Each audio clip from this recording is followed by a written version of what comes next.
Yo, what's up everyone? It's DC Harry, and today we're checking out, what if Joker found Harry in cupboard and clown prince of crime raised chaos wizard that terrified both Batman and Dumbledore. Drop a like if you're hyped. Subscribe for daily content.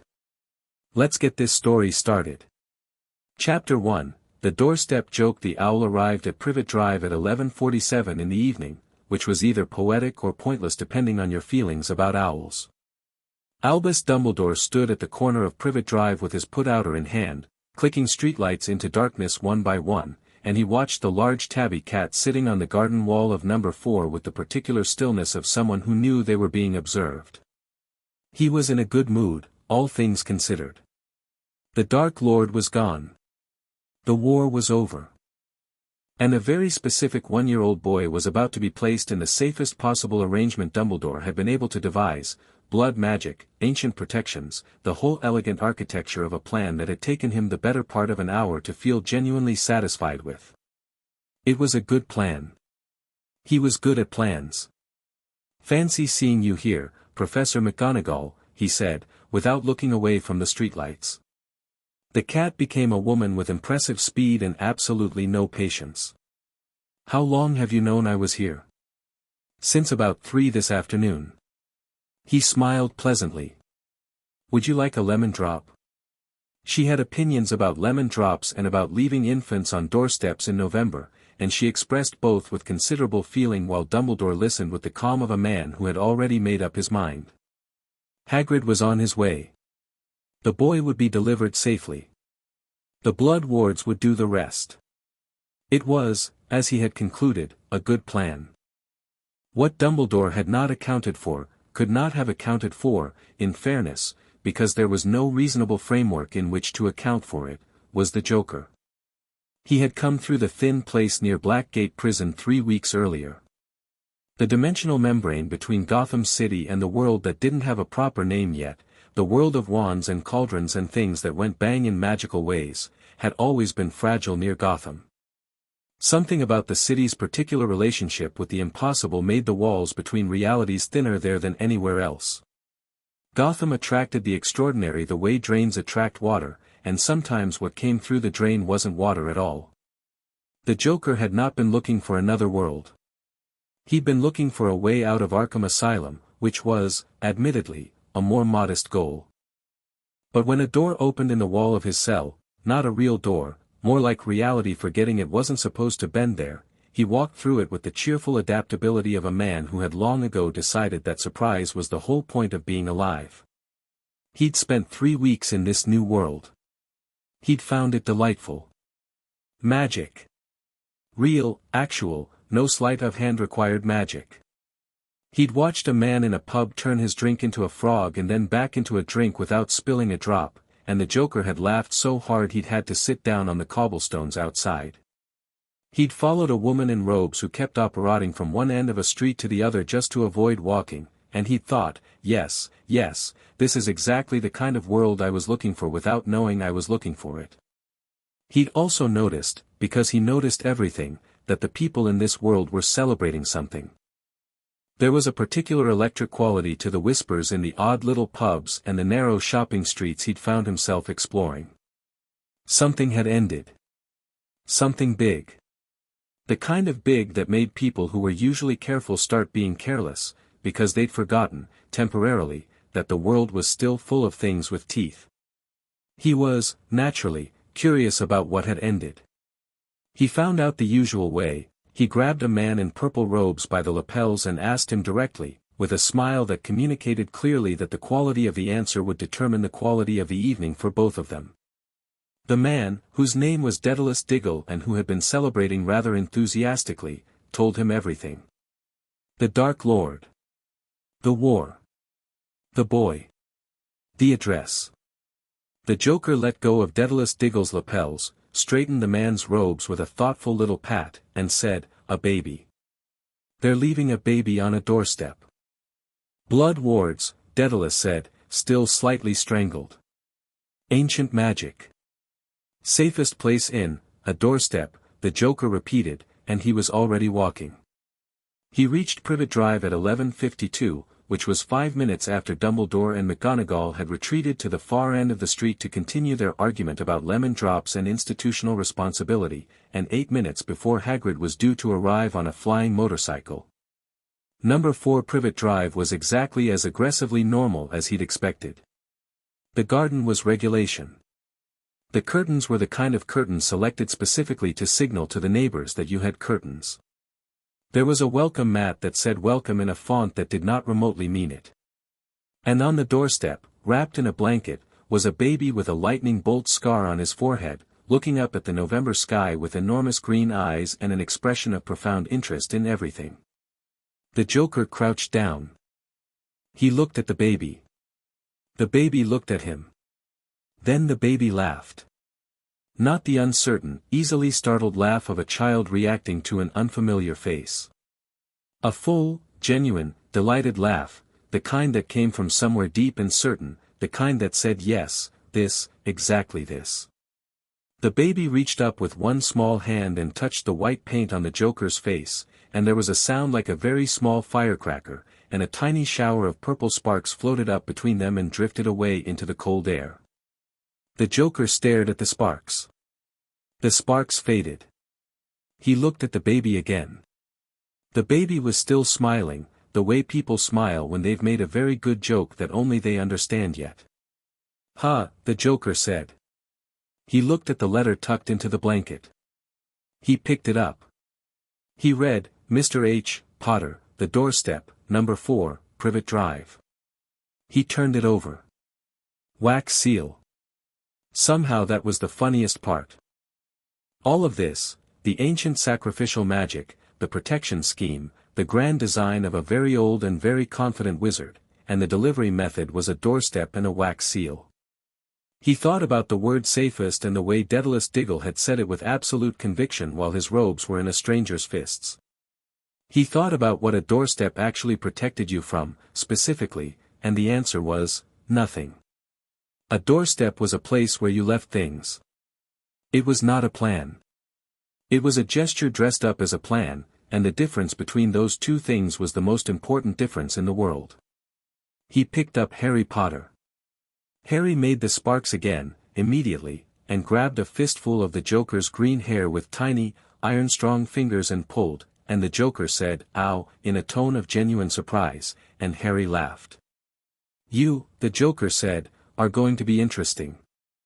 He tucked the letter in his pocket, because it seemed like the kind of thing that might come in handy later, and he walked back down Privet Drive with a 1-year-old wizard under his arm, and he was through the thin place near the Surrey border and back in Gotham before Hagrid's motorcycle appeared on the horizon.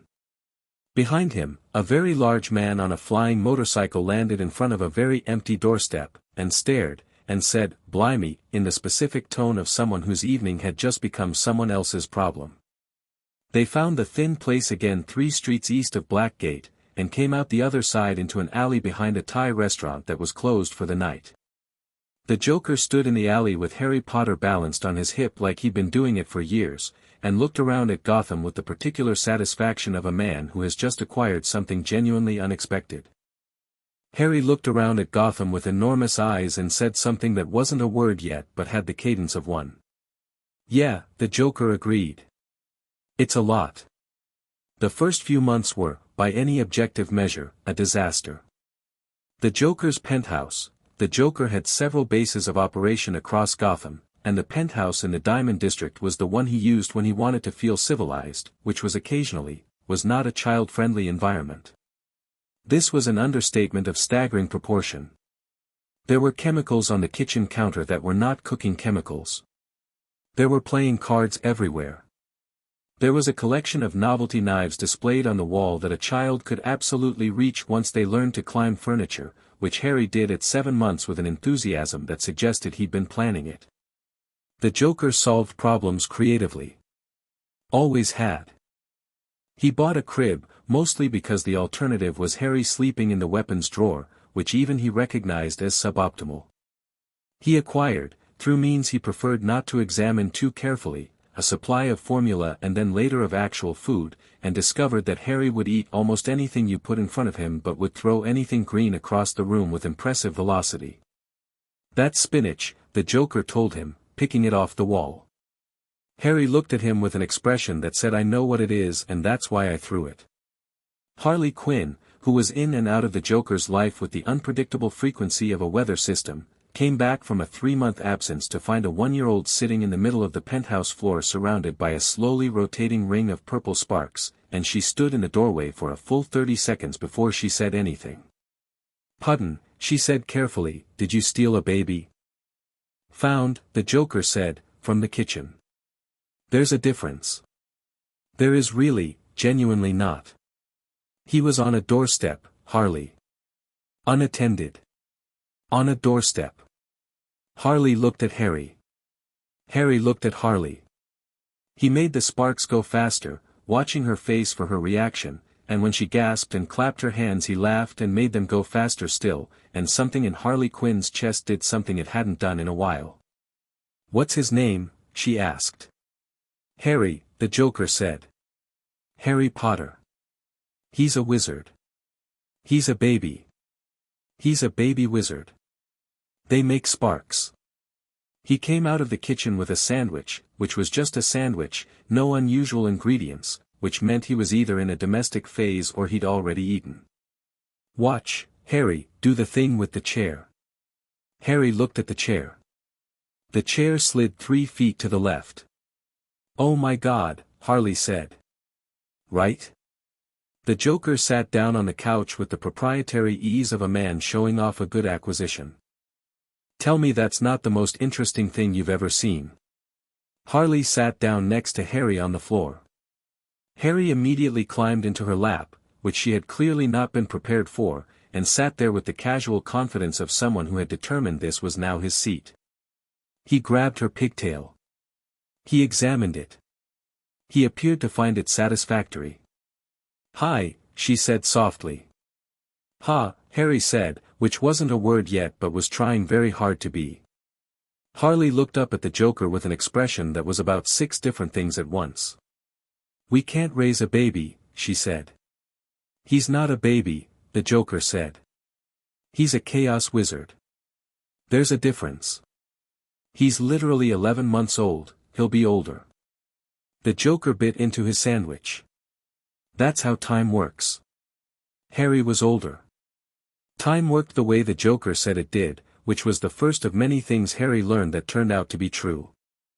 He grew with the slightly frantic energy of a person who has a lot to get to and not enough hours in the day, and Gotham grew around him, or he grew into it, which is a different thing, and by the time he was 4 he knew 3 things with absolute certainty.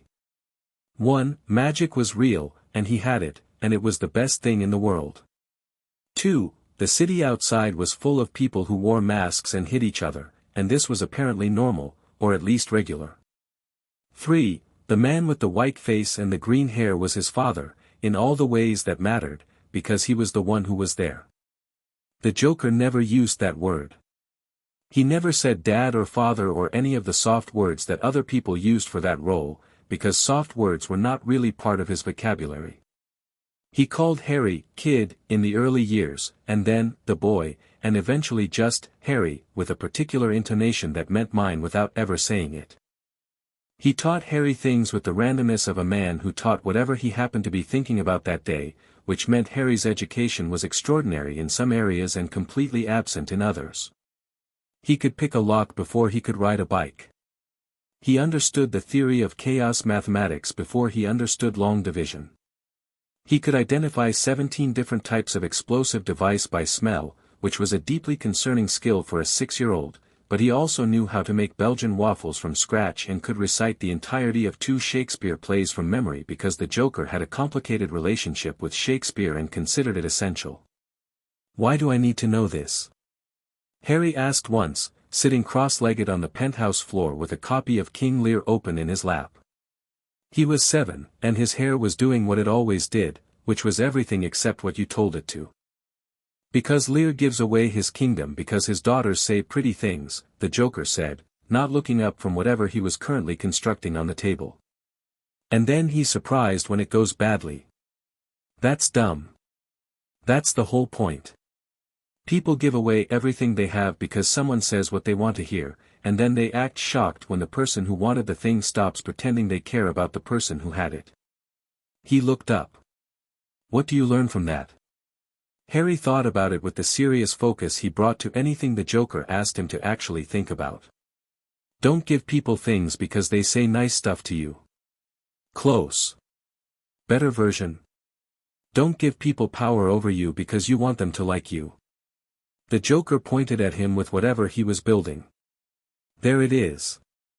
Harry went back to King Lear. Outside, Gotham made its various sounds, sirens, distant thunder, someone arguing on the street below with the kind of passion that suggested the argument was really about something else entirely. Harry had grown up with those sounds the way other children grew up with birdsong, and they were comfortable to him in the same way. Harley came and went. She was not consistent the way the Joker was consistent, but when she was there she was warm in a way the penthouse usually wasn't, and Harry had figured out early that she and the Joker had a complicated thing going on that he didn't entirely understand but recognized as one of those adult situations where the feelings were real and the decisions were bad. He didn't judge it. It was what it was. She taught him gymnastics, because she trained as a gymnast before she trained as a psychiatrist before she'd stopped being a psychiatrist, and Harry took to it with the same matter-of-fact enthusiasm he took to everything physical, like his body was just another tool he was getting acquainted with. She also told him, carefully and clearly, that some things the Joker did were not things other people did, and that the world outside Gotham had different rules. What rules? Harry asked. Like, you can't pick locks in public. Why not? Because people will think you're going to steal something. Am I going to steal something? Are you? Harry thought about it. Probably not.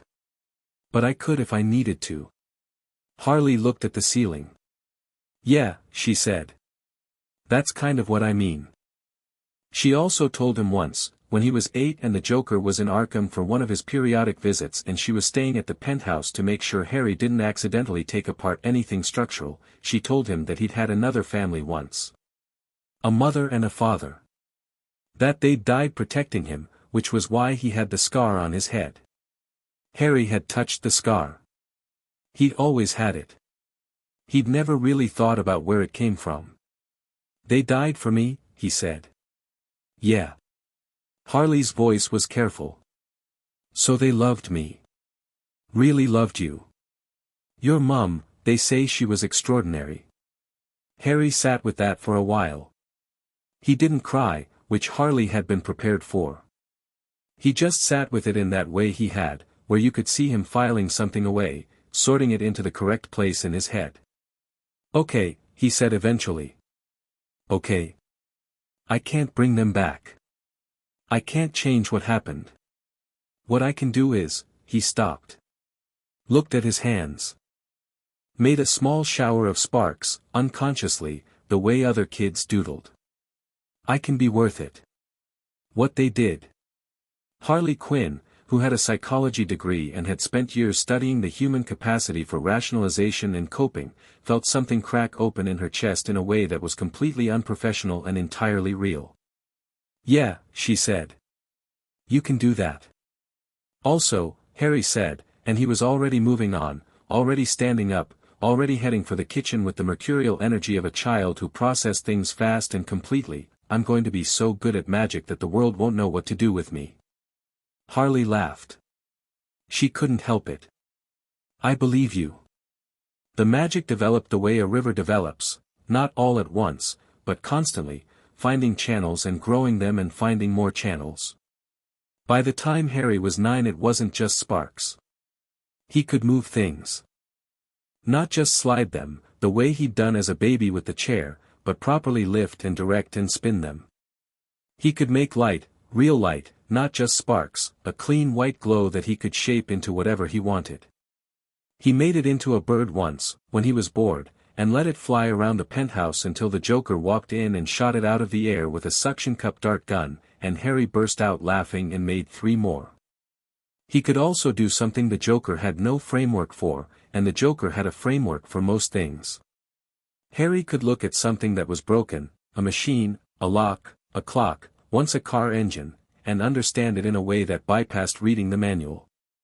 He'd press his hands to it and close his eyes, and when he opened them he knew. He always knew. That's probably a wizard thing, the Joker said. What, being able to see how things work?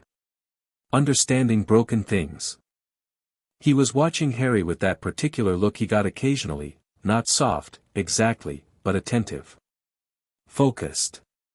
It's a useful skill. Do you understand broken things?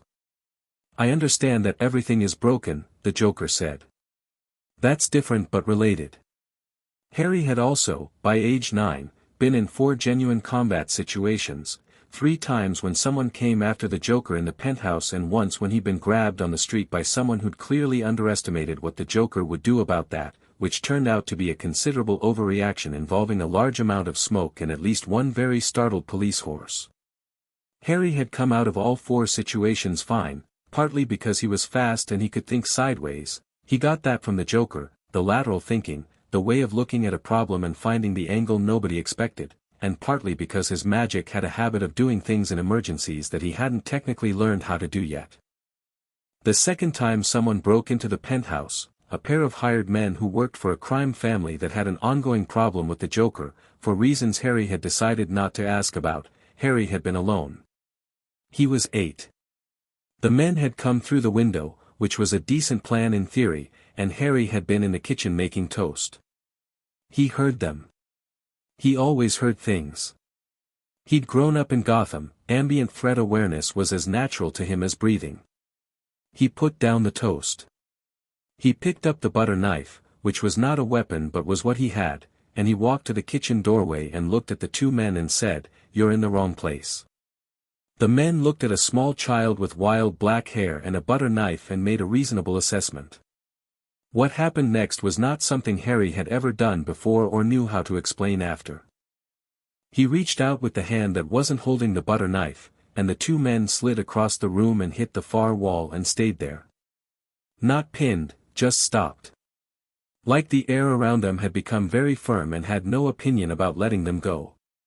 Harry held them there for 40 minutes, until the Joker came home, at which point he let go immediately and said, "These are yours, I think." The Joker looked at the 2 men sliding down the wall. He looked at Harry. He looked at the butter knife. "Were you making toast?" he said. "It burned," Harry said. "I got distracted." The Joker laughed. He laughed the real laugh, the one that didn't have any performance in it, and Harry felt that as a warmth in his chest that he didn't have a name for but recognized as important. "Good boy," the Joker said, and he meant it in a completely different way from how other people meant it, but Harry understood his particular language by then and received it exactly as intended. The first owl arrived when Harry was 10. He knew what it was immediately, because the Joker had kept the letter from the doorstep. He'd kept it the way he kept things that amused him, in a glass case in the study between a signed Houdini poster and a newspaper clipping about a bank robbery that had gone so wrong it had looped around to going right, and Harry had read it and reread it, and the address on the envelope had always been the funniest part. Mr. H. Potter, the doorstep, number 4, Privet Drive. Now a new letter arrived, carried by a tawny owl that landed on the penthouse windowsill and looked around with the expression of a bird that had taken a very wrong turn somewhere and was choosing to commit to it anyway. The letter said, "Mr. H. Potter, The Study, Penthouse 47, Diamond District, Gotham City." Harry held the letter for a long time. He held it the way he held things he was thinking hard about, carefully, with attention.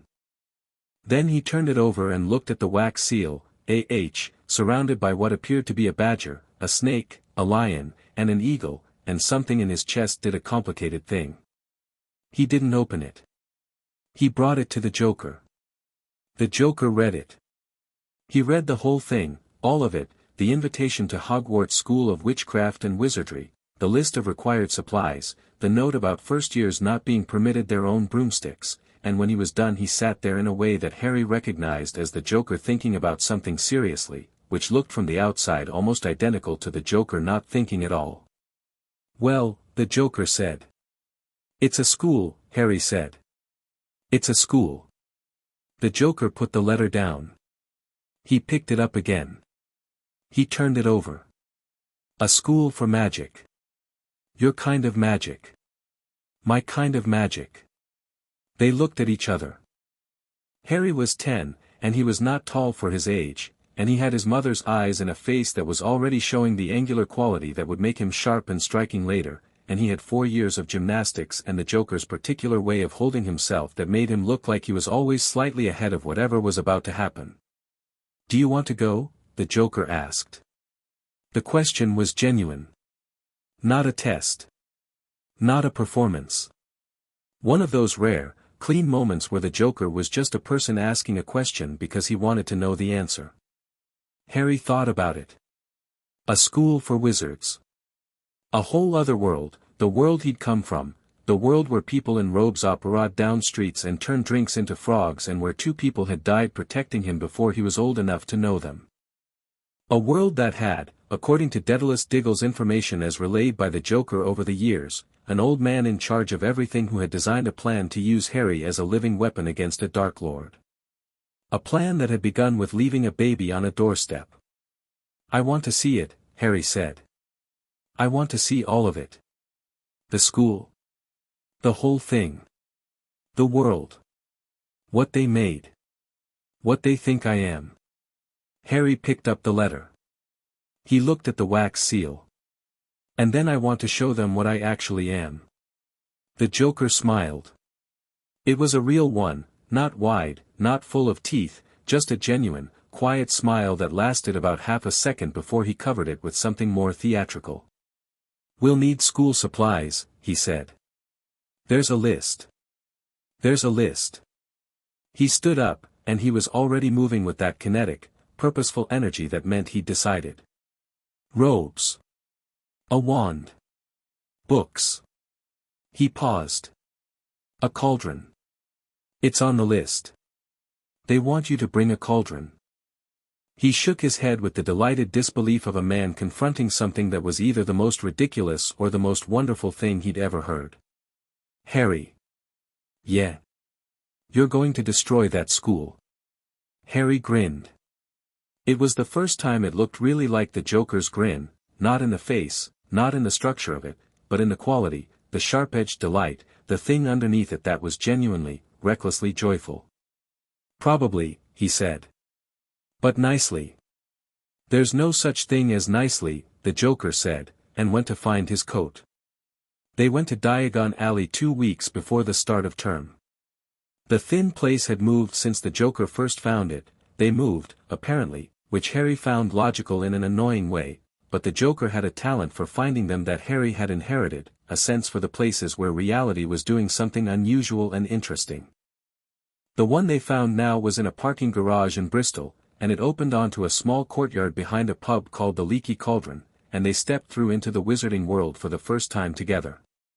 The Leaky Cauldron was dark and full of people who noticed them immediately. Harry had expected that. He was 10 and he was wearing whatever he'd felt like wearing that morning, which was dark jeans and a jacket and boots that were slightly too large and had been a gift from Harley, who had good taste in footwear. The Joker was wearing, the Joker. He was wearing what he always wore. He'd made minor concessions to the occasion, he'd combed his hair and he wasn't carrying anything obviously dangerous, but he was still 6 feet of white-painted theater in a world that communicated unusual through the medium of purple robes, and the two of them together, walking into the Leaky Cauldron, had the immediate effect of making every conversation in the room stop. Harry scanned the room. Old habits. He clocked the exits, the number of people, who was sitting where and with what body language. He noticed the old man at the back who was watching him with an expression of careful, controlled astonishment, old, purple-robed, half-moon glasses, long white beard, the whole configuration. He'd seen the description often enough in what the Joker had told him over the years to know who that was. He held Dumbledore's gaze for 3 seconds. He smiled pleasantly. He looked away. The Joker had noticed too, because the Joker noticed everything. "Ah," he said quietly. "Yeah," Harry said. "Do we want to?" "Not yet," Harry said. "Supplies first." They went through the back wall. Harry tapped the bricks himself, because he'd found a description of the sequence in a book the Joker had acquired through the thin place and memorized it, because that was what he did, and Diagon Alley opened up in front of them in all its extraordinary, cluttered, noisy, magical reality, and Harry stopped walking. He just stood there for a moment. He'd grown up with magic. His own magic, personal and familiar as his own hands. But this was a whole world of it. Owls flying between buildings. A broom weaving between shoppers at a reckless altitude. The smell of potion ingredients and parchment and something sweet and slightly wrong that he'd identify later as flobberworm secretions from the apothecary. Wands in windows. Cauldrons stacked 4 high outside a shop. A child running out of Elop's Owl Emporium with feathers in her hair and an expression of absolute joy. "Yeah," the Joker said, from beside him, and for once his voice was completely unperformed. He'd had this reaction himself, Harry knew, 3 weeks in a world that ran on the impossible. It never gets old.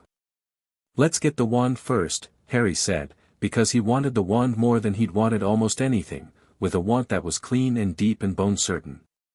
He couldn't explain it. He'd always been able to do magic, his own magic, the Gotham-raised scrappy improvised magic of a kid who'd learned by doing. But a wand was a whole other conversation. Ollivander's was narrow and quiet and smelled like wood shavings and something older than wood shavings. The man behind the counter looked at Harry the way Harry was used to being looked at, with intensity, assessment, but there was something particular in it when his gaze landed on Harry's scar, a flicker of something complicated. "Harry Potter," Ollivander said. "That's me," Harry said. Ollivander looked at the Joker. The Joker looked back with a smile that was designed to be difficult to interpret, and Ollivander, who had been in his business for over 400 years and had learned to maintain composure in most situations, turned back to Harry with only minor evidence of strain. "Your mother had an excellent wand," Ollivander said. "Willow, 10¼ inches. Your father, mahogany, 11 inches. He paused. "And you, well. Let's see." The wand that chose Harry was 10½ inches, made of blackthorn, with a core that Ollivander described with slightly unsteady hands as a dragon heartstring from a Ukrainian iron belly, the largest, most powerful dragon in the known breeding population, which had been retired from the core supply after producing just 3 wands, all 3 of which had gone to wizards who had subsequently become famous for reasons that varied in their positivity. "Unusual combination," Ollivander said, when Harry held the wand and the penthouse full of sparks that erupted from the tip made several boxes fall off their shelves. "Blackthorn chooses warriors. Fighters. Those who have known adversity." He was looking at Harry with that complicated expression again. "And dragon heartstring amplifies power. Ambition. Will. So it's a big wand," Harry said. "I would say rather that it is an honest wand," Ollivander said carefully. "It reflects what you are." Harry turned the wand over in his hand. Blackthorn was dark, almost black, with a grain that caught the light in thin silver lines. It felt right. The kind of right that didn't need explaining. The kind that settled into your grip like it had always been there. "I'll take it," he said. Behind him, the Joker said nothing, but Harry could feel him watching with that quality of attention he reserved for things he was genuinely pleased about. They got the rest of the supplies in order, robes, which Harry wore with the collar open in a way that was technically against dress code and which he would continue wearing that way for 7 years, books, which Harry scanned with the speed of a child who'd learned to read fast because interesting information moved on quickly, a cauldron, which was pewter and standard but which Harry looked at with an expression that suggested he had opinions about pewter and standards, potions ingredients. And finally an owl, because apparently that was what you did. Harry's owl was a barn owl, white with dark-tipped wings, who sat on Harry's shoulder in the shop and looked at the world with enormous dark eyes that had a quality of calm certainty Harry recognized and respected. He named him immediately. "Ace," he said. "As in ace up your sleeve?" the Joker asked. "As in ace of spaces. Top of the deck." Harry looked at the owl. The owl looked back. "He knows things," Harry said. Owls don't know things, the Joker said. They just look like they do. Maybe that's the same thing, Harry said, which the Joker thought about for a moment and then nodded at with the conceding tilt of the head he used when Harry made a point he hadn't thought of first. They were leaving Ollivanders when Dumbledore appeared at the end of the street. He'd been waiting. That was clear. He was standing with the patient, positioned stillness of someone who had placed themselves in a location deliberately, and he was looking at Harry with an expression that was warm and concerned and trying very hard to conceal that it was also calculating. Harry stopped walking. He looked at Dumbledore. He looked at the Joker. He looked back at Dumbledore. Harry, Dumbledore said, and his voice was the voice Harry had been half expecting, warm, measured, carrying in it the particular weight of someone who was used to rooms listening to them. I am so very glad to see you safe and well. I've always been safe and well, Harry said. Yes. Dumbledore's gaze moved to the Joker, and something in it hardened slightly, not malice, something more complicated than malice, something that was concerned and assessing and angry in a controlled way. Though perhaps the circumstances of your upbringing have been somewhat different from your plan, Harry said. Yeah. I know. Dumbledore blinked. The doorstep, Harry continued, and he wasn't hostile, he was conversational, easy, the tone of someone discussing logistics. You were going to put me with my aunt. Blood wards. Ancient protections. A controlled environment where I'd grow up knowing nothing about my world until you chose to tell me. He tilted his head. How would that have worked out, do you think? Dumbledore was quiet for a moment. When he spoke again, his voice was still warm, but more careful. I had hoped to speak with you about your education. About what lies ahead. There are things you need to understand about your history. I know about Voldemort, Harry said. I know about the prophecy. I know about the scar. He touched it briefly, absently, the gesture of habit. I know what you planned for me and I know why. He paused. I don't hold it against you. You were trying to protect people. Dumbledore's expression shifted slightly, showing something genuine beneath the performance of warm grandfatherly concern. Relief, perhaps. Or its opposite. But, Harry said, I'm not your more actions right the next chapter now, The Chaos Wizard Chapter 2, The Boy from Gotham. The Hogwarts Express left King's Cross at 11 o'clock on the 1st of September, and Harry was on the platform at 10:45, which was the first surprising thing. The Joker had suggested arriving at 10:59, for the drama, and Harry had overruled him on the grounds that he wanted time to look at the train before it moved, which was a completely reasonable position that the Joker had accepted with the reluctant respect of someone acknowledging a better tactical argument. They'd compromised. Harry got there early, and the Joker stood on the non-magical side of the barrier at platform 9 3/4 and watched through it with the expression of a man at a gallery who has found the one painting worth his time. You don't have to stay, Harry said. I know. You could go back to Gotham. I could. The Joker adjusted Harry's collar, which Harry had left open, which the Joker straightened and then immediately unstraightened again, because it looked better unstraightened and they both knew it. I'll be around. Around where? It's Scotland. Harry. The Joker looked at him with the patient condescension of a man explaining something obvious. I have been in and out of Arkham Asylum 17 times. I once escaped from a submarine. Scotland is not a problem. Harry accepted this because it was factually accurate. Don't blow anything up while I'm at school. Define, blow up. Structurally compromise. Define, structurally, I'm going now, Harry said. The Joker caught him by the shoulder, briefly, the way he did things that mattered, quickly, without ceremony, and then immediately moving on so that neither of them had to acknowledge that it happened. Pay attention, he said. To everything. Not just the magic. I know. The people. The patterns. Who wants what from you and why? His grip tightened slightly. Especially the old man. I know, Harry said again. The Joker let go. Right, he said, and stepped back, and produced a coin from nowhere, a Gotham Transit token, worn smooth, and flipped it to Harry, who caught it without looking. "For luck." "You don't believe in luck." "No," the Joker agreed. "But you might find it useful to have something to flip when you're thinking." He straightened his coat. "Also, it'll confuse people." Harry put the token in his jacket pocket, beside his wand. He picked up his trunk.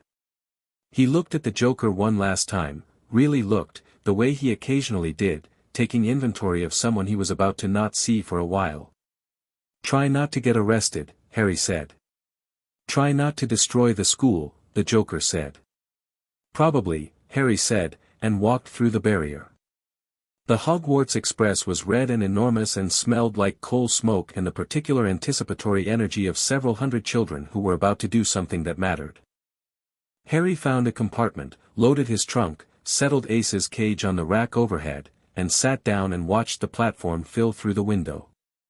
He was watching a large, red-haired family flood through the barrier, mother in front like a ship's prow, various children in her wake, an owl somewhere in the middle of the chaos, when the compartment door slid open and a boy put his head in. The boy was tall and gangly with red hair that had clearly made its own structural decisions, freckles distributed with the generosity of someone who wasn't paying close attention, and an expression that was caught halfway between hopeful and uncertain, which Harry identified as someone who wanted to ask something but wasn't sure of the reception. "Everywhere else is full," the boy said. "Can I?" "Yeah," Harry said. "Sit down." The boy sat down. He had a rat in his pocket, which was visible because the rat was trying to get out of the pocket, and he kept pushing it back in with the absent habit of someone who'd been doing this for a long time. He looked at Harry. He looked at Ace. He looked at Harry's jacket, which was not school robes, and then at Harry's face. "You're not wearing robes," the boy said. "Train hasn't left yet," Harry said. "I'll put them on when it does." "Oh." The boy considered this. "I'm Ron. Ron Weasley. Harry Potter." Ron Weasley stared at him in the way Harry was starting to recognize as the wizarding world's default reaction to his name, a particular locked-up quality, like a computer that had been asked to process something outside its parameters. Then Ron's gaze went to Harry's forehead, which was visible because Harry's hair was doing its usual thing, which was everything. "Is that?" "Yeah," Harry said. "Right." Ron unstuck himself. "Sorry. It's just, everyone knows the name. I grew up hearing about it." He shifted in his seat. "I've got 6 brothers and a sister, basically everyone in my family has been talking about you-know-who's defeat since before I was born, and you're the person the story's about." "I was 1 year old," Harry said. "I didn't do anything interesting." "Yeah, but the scar is a scar." Harry looked at Ron directly. "I didn't earn it. I just have it.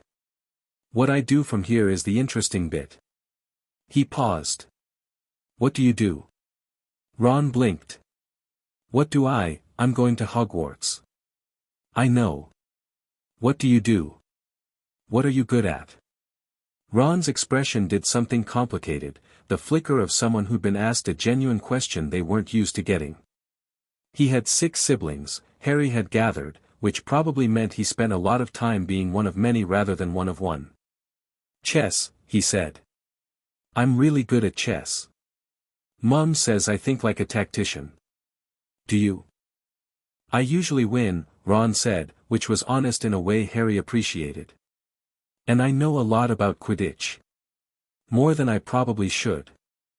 "I've never watched Quidditch," Harry said. Ron's expression suggested this was equivalent to admitting he'd never seen the sky. "Never? How have you never watched Quidditch? Where have you been?" "Gotham." "Where's Gotham?" "America," Harry said, which was close enough for the purposes of this conversation. "Different side of the dimensional boundary. No Quidditch there." Ron was about to say something about the dimensional boundary, which was clearly not a phrase he had context for, when the compartment door opened again and a girl came in with a cat tucked under one arm and a book under the other and an expression that communicated clearly that she was looking for something specific and intended to find it. She looked at Ron. She looked at Harry. She looked at the rat in Ron's pocket. "Have either of you seen a toad?" she said. "A boy named Neville has lost one and he's very upset." "No toad," Harry said. "Sit down if you want, we've got space." She assessed the compartment with the speed of someone who was good at assessments. "Hermione Granger," she said, sitting down, tucking her cat, a large, flat-faced orange animal with an expression of total philosophical detachment, onto the seat beside her with the practiced ease of someone who'd been doing it for years. "You're Harry Potter," she said, looking at him. "Everyone keeps saying that," Harry said. "You're famous," she said, without the awe Ron had shown. "Matter of fact. I've read about you in the rise and fall of the dark arts and great wizarding events of the 20th century and, what do those books say about me?" Harry asked, genuinely curious. Hermione blinked. "Well, that you survived the killing curse as an infant. That Voldemort," Ron made a small strangled sound and she ignored it, "was defeated when the curse rebounded. That you disappeared afterward and nobody knew where you'd gone." She paused. "There are at least 4 theories. The most popular one is that Dumbledore hid you somewhere extremely secure." "He tried," Harry said. "A silence that was different from regular silence. The kind with texture." "What does that mean?" Hermione said. "It means someone found me first." Harry pulled out the Gotham Transit token and turned it over between his fingers. "I was raised in a city called Gotham. Different world, well, not a different world, more like a different track. Parallel." He glanced at her. "You're going to want to ask about that." "I have 17 questions," Hermione said immediately. "You'll have more by the end of the day," Harry said, which was true. "Ask them as they come up." Ron was watching this exchange with the expression of someone who wasn't sure if he'd walked into a conversation or a lecture, and was cautiously interested in finding out. His rat had given up trying to escape and was sitting in his palm looking resentful. "So who raised you?" he said. "If Dumbledore didn't?" Harry thought about the best way to answer this. He thought about the Joker standing on the platform, straightening and unstraightening his collar, flipping a transit token through the air with the ease of someone who'd given away something that mattered without admitting that it mattered. "Someone who taught me how to think sideways," he said. "What does that mean?" "It means when everyone else is looking at the door, I'm already thinking about the window." He flipped the token.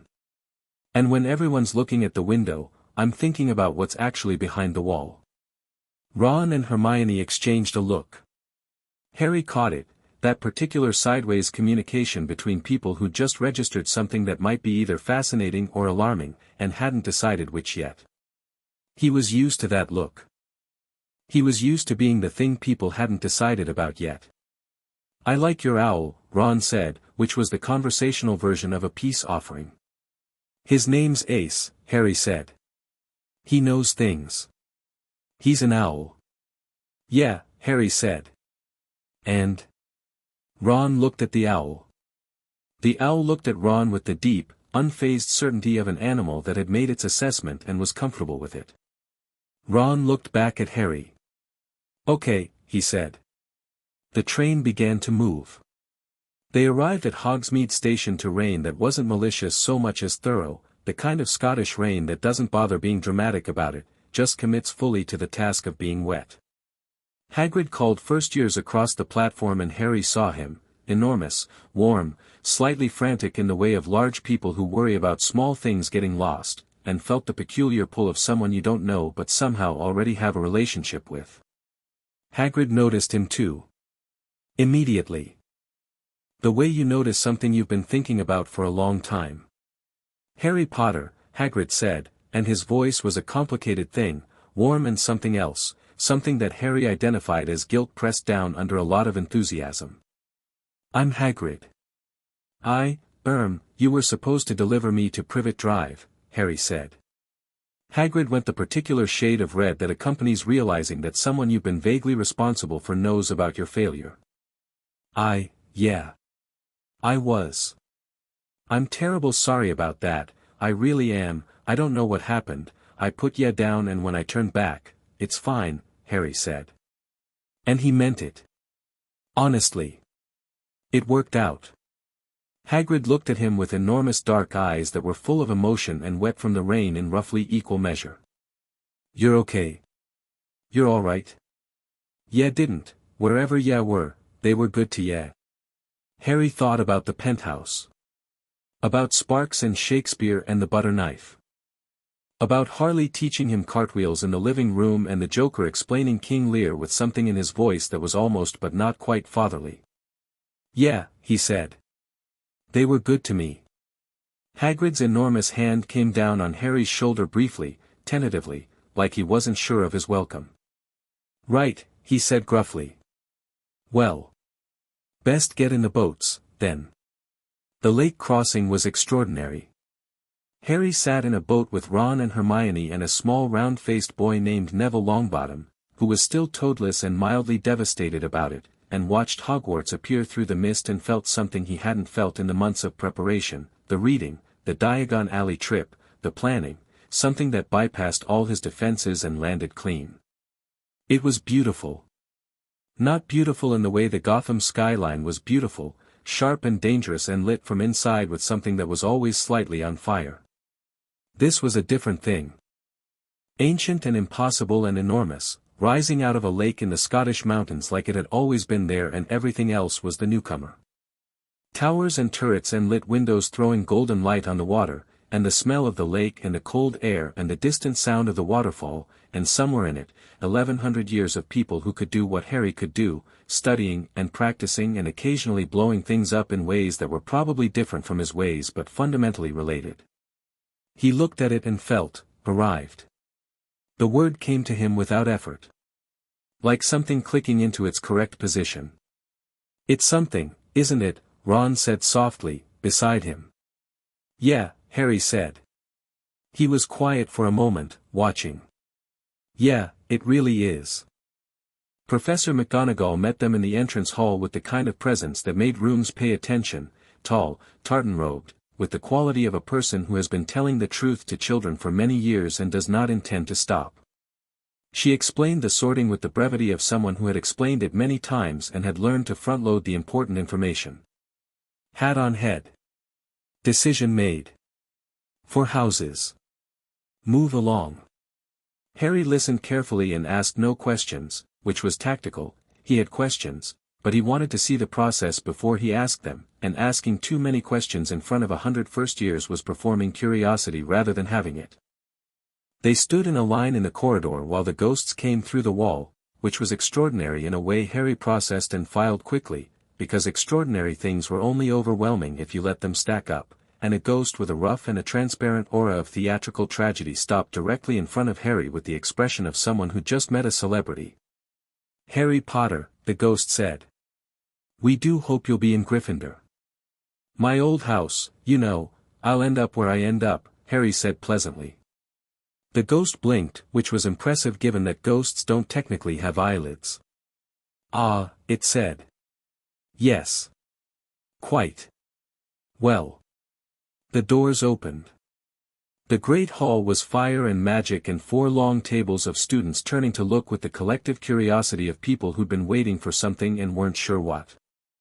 Candles floating above the enchanted ceiling, cloudy tonight, the rain still going, the high table of teachers at the front, the sorting hat on its stool. Harry walked in and scanned the room with the same instinctive efficiency he'd brought to every room in Gotham, every room in Diagon Alley, every room he'd ever entered. Exits. Power concentrations.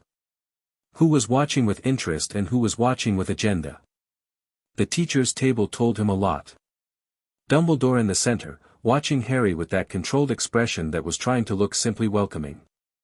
A small man in a turban beside Dumbledore, sweating despite the fact that it wasn't warm, his eyes flickering to Harry with something that wasn't admiration and wasn't recognition exactly, more like calculation. And at the end of the table, a man with greasy black hair and a face arranged in the particular configuration of someone who had a history with the name Potter and had not gotten over it. Harry filed all 3 of them. The sorting began. Names called alphabetically. Harry watched each student approach the hat with varying degrees of terror and listened to the house announcements with the patient attention of someone cataloging useful data. Gryffindor seemed to value nerve. Ravenclaw, wit. Hufflepuff, loyalty and hard work. Slytherin, Harry had done his reading, ambition and cunning, with a reputation that was partly deserved and partly mythology, the way most reputations were. Ron went to Gryffindor, to the thunderous approval of the red-haired family section of the table. Hermione went to Gryffindor too, and sat down with the straight spine of someone who had suspected this outcome and is vindicated. Potter, Harry. The room reacted to the name in one coordinated motion, heads turning, the low rapid sound of whispers moving like wind across a field. Harry walked to the stool, picked up the hat, and put it on his own head without waiting to be told, which got a few surprised sounds from the students and an expression from McGonagall that was either impressed or appalled. The hat spoke inside his head. Not loudly, more like a thought that arrived with someone else's intonation. "Itchem," it said. "Now here's something I haven't seen in 1100 years. Is that good or bad?" Harry thought back. Neither. Both. You're very full, aren't you? Most 11-year-olds have a few clear currents. You're more like weather. Fair enough. Courage, obviously. Considerable amounts. More than most I see, actually, and what's interesting is that it doesn't come from principle the way Gryffindor courage usually does. It comes from, not caring about the consequences, which is different. I care about the consequences, Harry thought. I've just thought about them more carefully than most people and decided they're worth it. That's a Ravenclaw sentence. Maybe. But the way you walked to this stool, Gryffindor thing. The way you scanned the room before you got here, the exits, the teachers, who was watching and why, that was Slytherin. I grew up in Gotham, Harry thought. Threat assessment is breakfast. And underneath all of it, underneath the bravado and the tactical thinking and the chaos that comes off you like heat, there's something that wants to be fair. Something that cares about people, even when it pretends not to. The hat paused. That's Hufflepuff, you know. Don't tell anyone. The hat made a sound that might have been a laugh. Where to put you? Where to put you? You'd do well in any of them and you'd break all of them. So where do I actually belong? Where do you think? Harry considered it. Honest, unperformed consideration. He thought about Ron, who played chess like a tactician and laughed easily and had an honesty to him that Harry respected immediately. He thought about Hermione, who had 17 questions and didn't apologize for any of them. He thought about what the different houses offered in terms of what he actually needed, not power, he had that, but context. People.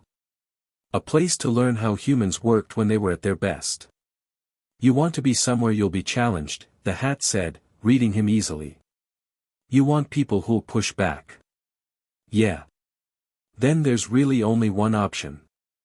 Gryffindor, the hat announced, to a roar from the table in question, and Harry took the hat off, handed it back to McGonagall with a nod, and walked to the Gryffindor table where Ron was applauding with the full-body enthusiasm of someone who'd been hoping for this outcome. He sat down. Hermione leaned across and said, "What took so long?" "It usually takes about 30 seconds. We were having a conversation," Harry said. The hat doesn't have conversations. This one does, Harry said. Or maybe it's more that I do and the hat listened. He picked up his fork. It's a good hat. Hermione stared at him with the expression she would, Harry suspected, be wearing quite frequently, the one that was equal parts exasperated and fascinated, as though she couldn't decide whether to argue or take notes. "You are very strange," she said. "Thanks," Harry said, because it genuinely was, and he received it as such. The feast was extraordinary. Harry ate with the focused appreciation of someone who'd grown up in a household where meals were either brilliant or absent, and the Hogwarts kitchen clearly operated on a principle of comprehensive generosity. He talked to Ron about Quidditch in more detail than he'd previously engaged with the subject and found, to his mild surprise, that he was genuinely interested, not in the sport exactly, but in the strategy of it, the way Ron explained the positions and the dynamics and the way a good seeker could overturn a game that was going completely wrong. "Could I fly?" Harry said. "First years aren't supposed to have brooms. I didn't ask about brooms." "Can I fly?" Ron opened his mouth. Closed it. Probably. Magic finds ways. "If you're good at the other stuff, I'm good at the other stuff," Harry said, with the simple certainty of someone stating a fact. Ron grinned. It was a good grin, broad and easy, the grin of someone who found things funny in a genuine way. "Yeah," he said. "I kind of figured." After the feast, Percy Weasley, Ron's prefect brother, who appeared to take his responsibilities very seriously, led the first years through a castle that was, Harry confirmed, genuinely extraordinary. Moving staircases, which were efficient and annoying in equal measure. Portraits that talked, which was fascinating from a magical engineering standpoint. Corridors that went places on Tuesdays that they didn't go on Wednesdays, which was either a design flaw or an intentional feature, and Harry couldn't decide which would be funnier. He memorized the route from the entrance hall to Gryffindor Tower with the automatic habit of someone who'd grown up mapping unfamiliar territory, and by the time they reached the fat lady's portrait he had a working schematic of roughly 4 floors in his head and a list of questions about the other 3. The dormitory was fine. 4-poster beds, red and gold, Neville Longbottom looking around with the slightly stunned expression of someone who still hadn't entirely processed the day, Ron immediately claiming the bed by the window with the easy confidence of someone used to getting the best of what's available in a large family. Harry sat on his bed and looked at his trunk and felt the day settling around him. He was in Hogwarts. In Gryffindor. With a wand and an owl named Ace and 2 people he'd spoken to for 6 hours who he was fairly confident were going to be important to him, for reasons he couldn't entirely articulate but trusted. He pulled out the Gotham Transit token. He turned it over once. He put it on the nightstand beside his wand. "What's that?" Neville asked from the next bed. "A coin," Harry said. "What kind?" "Gotham Transit. It's from where I grew up." Neville looked at it with gentle interest. Neville Longbottom had a quality Harry had clocked immediately and liked without being able to say exactly why, a quietness that wasn't weakness, a thoughtfulness underneath the anxiety. "For luck," Neville said. "For thinking," Harry said. "When I need to figure something out." "Does it work?" "Usually," Harry said. "But mostly because flipping a coin gives your hands something to do while your brain works, and your brain works better when your hands are busy." He paused. "Or that's what I think." Neville considered this with the serious attention of someone treating it as genuine information. "That makes sense," he said. Harry turned off his bedside lamp. Around the dormitory the others settled in the sounds of boys ending their first day somewhere extraordinary, Ron muttering something about chess positions, a distant rumble from Neville that was probably him talking himself down from the strangeness of everything. Harry lay in the dark and thought about the man with the turban, and the sweating, and the way his eyes had moved to Harry and then away. And the man with the greasy hair and the history with the Potter name. And Dumbledore watching everything with the calm of someone who thinks they're still in control of the situation. 3 things to watch, he thought. 3 patterns to understand. He was asleep before he finished the thought. Potions was first thing Thursday morning, and the dungeons were cold in the way of places that had decided this was their personality and committed to it, and Professor Snape arrived in a way that suggested he had practiced his entrance in private, which was not a judgment, only an observation. He took the register. When he reached Harry's name he paused, with a particular quality of pause. "Ah yes," he said, looking at Harry with black eyes that were performing contempt but contained something more complicated underneath. "Harry Potter. Our new celebrity." The class had the particular held-breath quality of people waiting for something they'd been warned about. Harry looked at Snape with complete calm. "Professor Snape," he said. "I've read your work on the cutting and shredding methods for flobberworm mucus. The monograph from 1987. The part about reducing without losing potency was particularly interesting. Snape stared at him.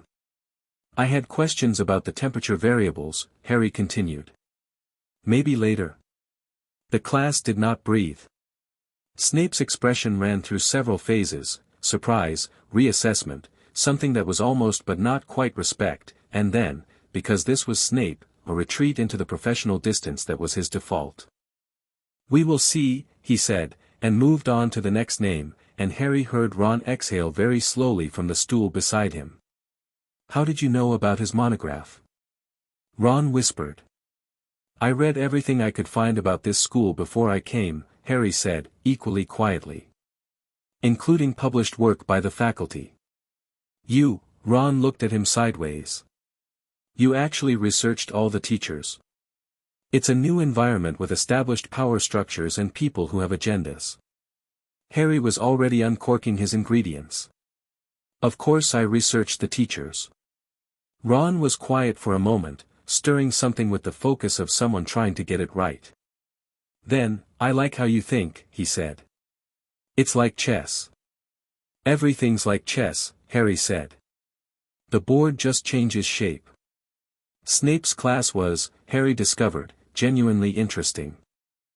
The man was bad at teaching, or rather, he was good at the subject and actively uninterested in translating that to the human experience of learning it, which was a distinction Harry recognized because he'd seen it before, but the subject itself, the layered logic of potions, the way you could take biological material and through precise process turn it into something with entirely new properties, was fascinating in a way that felt familiar. Like the broken machine understanding, but in chemical form. The logic of transformation. He got his potion right. Perfectly, technically right, the correct color, the correct consistency, the faint luminescence that indicated the active compound was stable.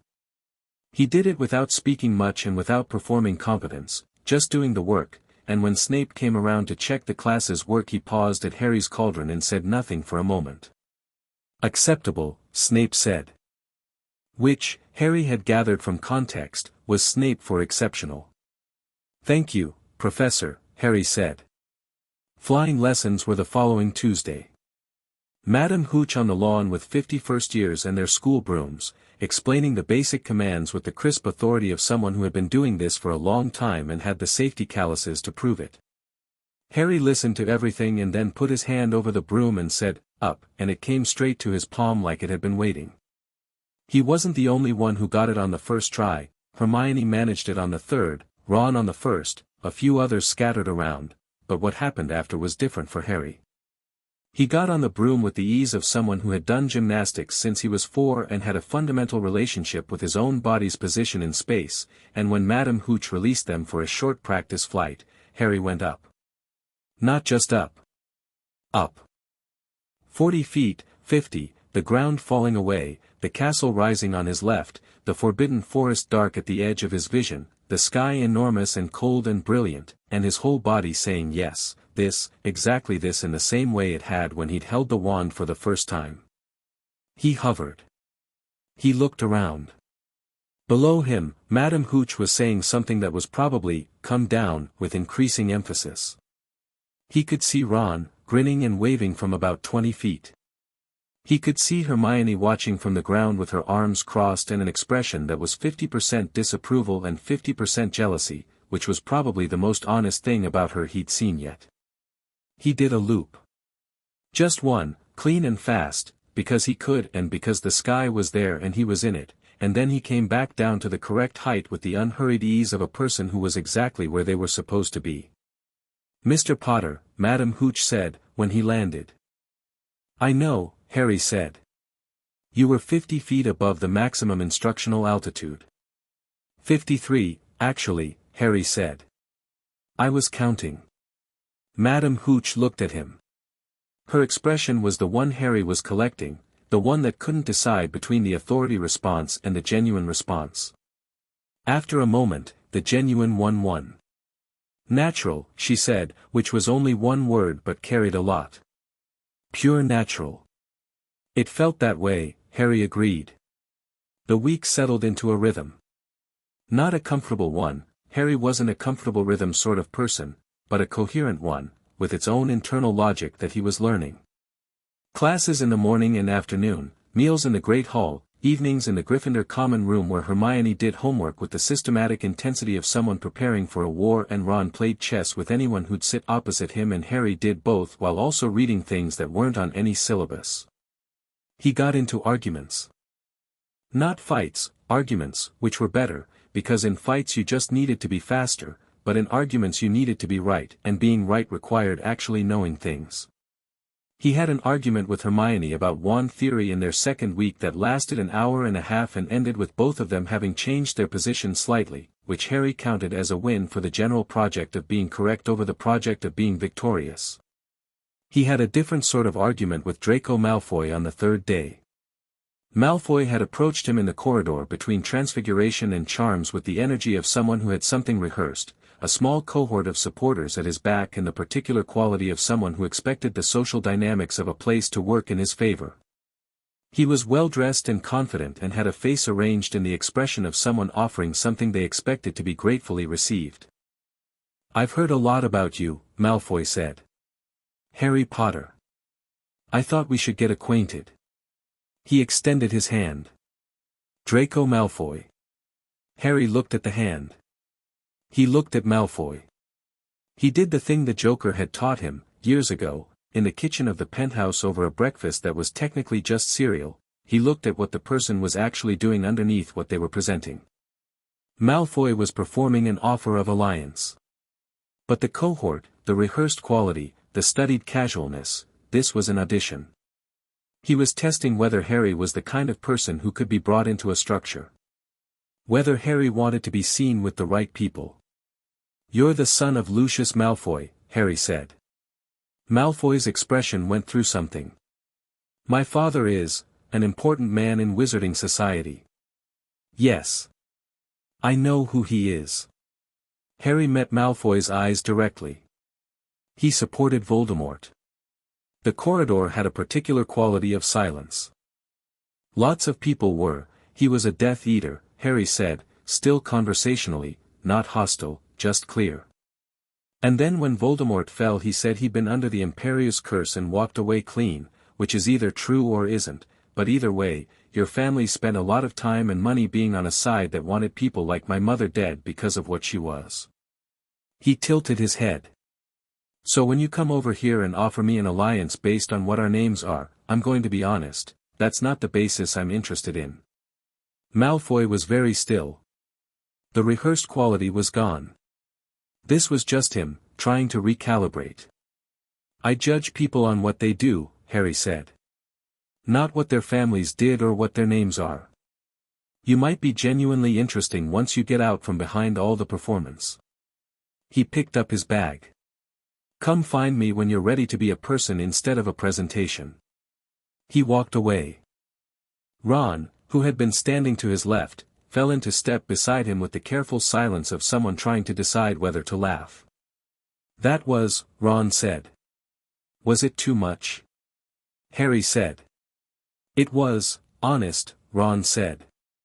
"Very, very honest." "He could have been decent," Harry said.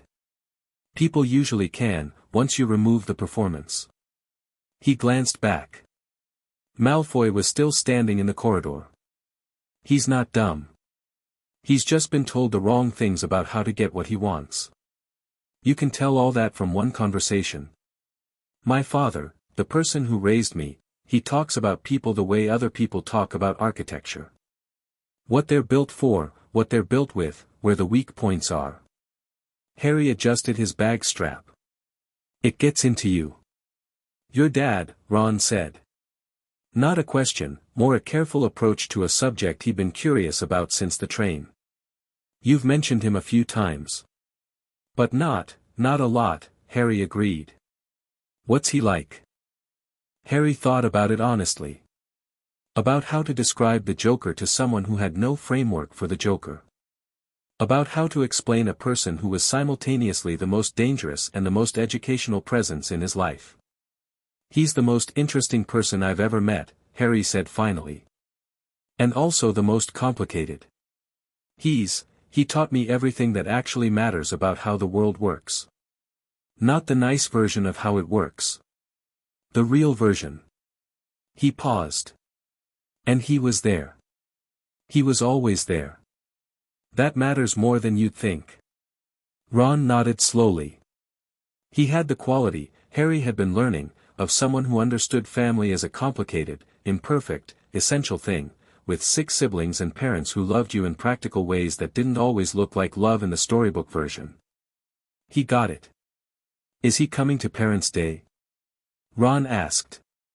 God, Harry said, imagining this. Probably. Should I warn anyone? Probably, Harry said again, which made Ron start laughing in a way he was clearly trying to suppress and failing completely. The thing with the 3rd-floor corridor happened at the end of September. Dumbledore's opening address had mentioned it, the 3rd-floor corridor, right side, forbidden to anyone who didn't want a painful death, the particular specificity of that instruction suggesting there was something concrete there rather than a general hazard. Harry had noted it and filed it the way he filed things he intended to investigate when he had more information. The night he ended up there wasn't planned.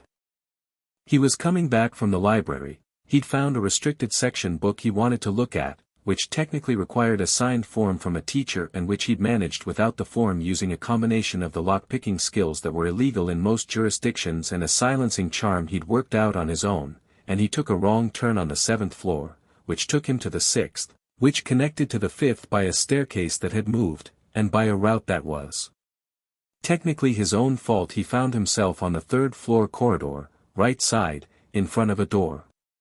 He could hear something behind the door. Not growling exactly. More a vibration at the edge of hearing, the kind that registered more in the sternum than the ear, the kind that said large, alive, and not asleep. He tried the door. Unlocked. Not accidentally, this was Hogwarts, these doors were spelled, and unlocked meant someone left this unlocked. He filed that. He opened the door and looked at the 3-headed dog. It was extraordinary.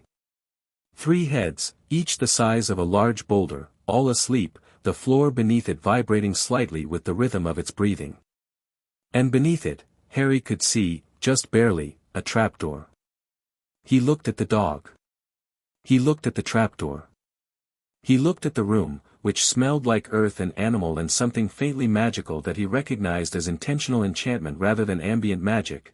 This was a placed guardian. Purpose-built. Someone had put a trapdoor under a 3-headed dog. He backed out of the room. He closed the door. He stood in the corridor for a moment. Then he went back to Gryffindor Tower, and he sat on his bed, and he looked at the ceiling. Don't give people power over you because you want them to like you. Dumbledore had said there was something on the 3rd floor. Which meant Dumbledore knew about the trapdoor, and knew about the dog, and had chosen to keep first-year students away from it rather than move whatever was underneath it out of a school full of children. Which meant whatever was underneath it was either too dangerous to move or too valuable to be anywhere less secure than a school full of children, and either answer raised significant questions about Dumbledore's judgment that Harry was going to have to carry around until he had more information to put alongside them. He pulled out the Gotham Transit token. He flipped it once. It caught the moonlight from the window and spun. 3 things to watch, he thought. 3 patterns. Now he had 4. Chapter 3, the sorted, the unsorted, and the chaos in between. October came in like it meant something. The castle shifted its character with the season, more firelight in the common rooms, more fog off the lake in the mornings, the forbidden forest going dark and copper at the edges in a way that was beautiful if you were standing at a safe distance and probably meant something specific if you weren't. The staircases moved more at night, which Harry suspected wasn't seasonal but was the kind of thing you only noticed once the novelty of moving staircases had worn off enough for you to pay attention to patterns. He'd mapped 4 floors completely by the 3rd week of October. The other 3 were in progress. The map lived in his head, which was the only place worth keeping things you didn't want anyone else to find. He'd learned that early, the Joker kept physical records of nothing. Everything important was either memorized or burned, because a piece of paper could be taken but a thought was yours until someone managed to open your skull, and if someone had gotten that close you had bigger problems than information security. He was in the Great Hall on a Thursday morning when the mail came, which was a spectacle he still hadn't entirely gotten used to, 200 owls arriving simultaneously through the upper windows with the organized chaos of a well-rehearsed but genuinely insane plan.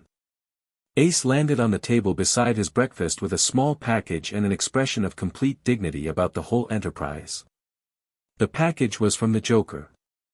Harry opened it under the table, because some things didn't need to be public. Inside was a Gotham City playing card, the Joker, naturally, and a note in the handwriting that had taught Harry to read, which was large and angular and had a quality of barely contained energy even at rest. Still in one piece. The school hasn't caught fire. Disappointing. Found something interesting near the border last week, someone with a turban and a second voice having a conversation in a forest. Second voice smelled like old magic and bad decisions. Thought you'd want to know. Don't do anything I wouldn't do. JPS Harley says eat your vegetables. I told her you wouldn't. She said tell you anyway. Harry read it twice. He put the card in his pocket alongside the transit token. Someone with a turban and a second voice. He looked down the table at his breakfast without seeing it, running it through the thing his brain did when it had enough pieces to start building something. The turban. The sweating. The eyes moving to Harry and away. The second voice in a forest near the school's boundaries. You've got that face, Ron said, from across the table. What face? The one where you're thinking hard and your food's getting cold.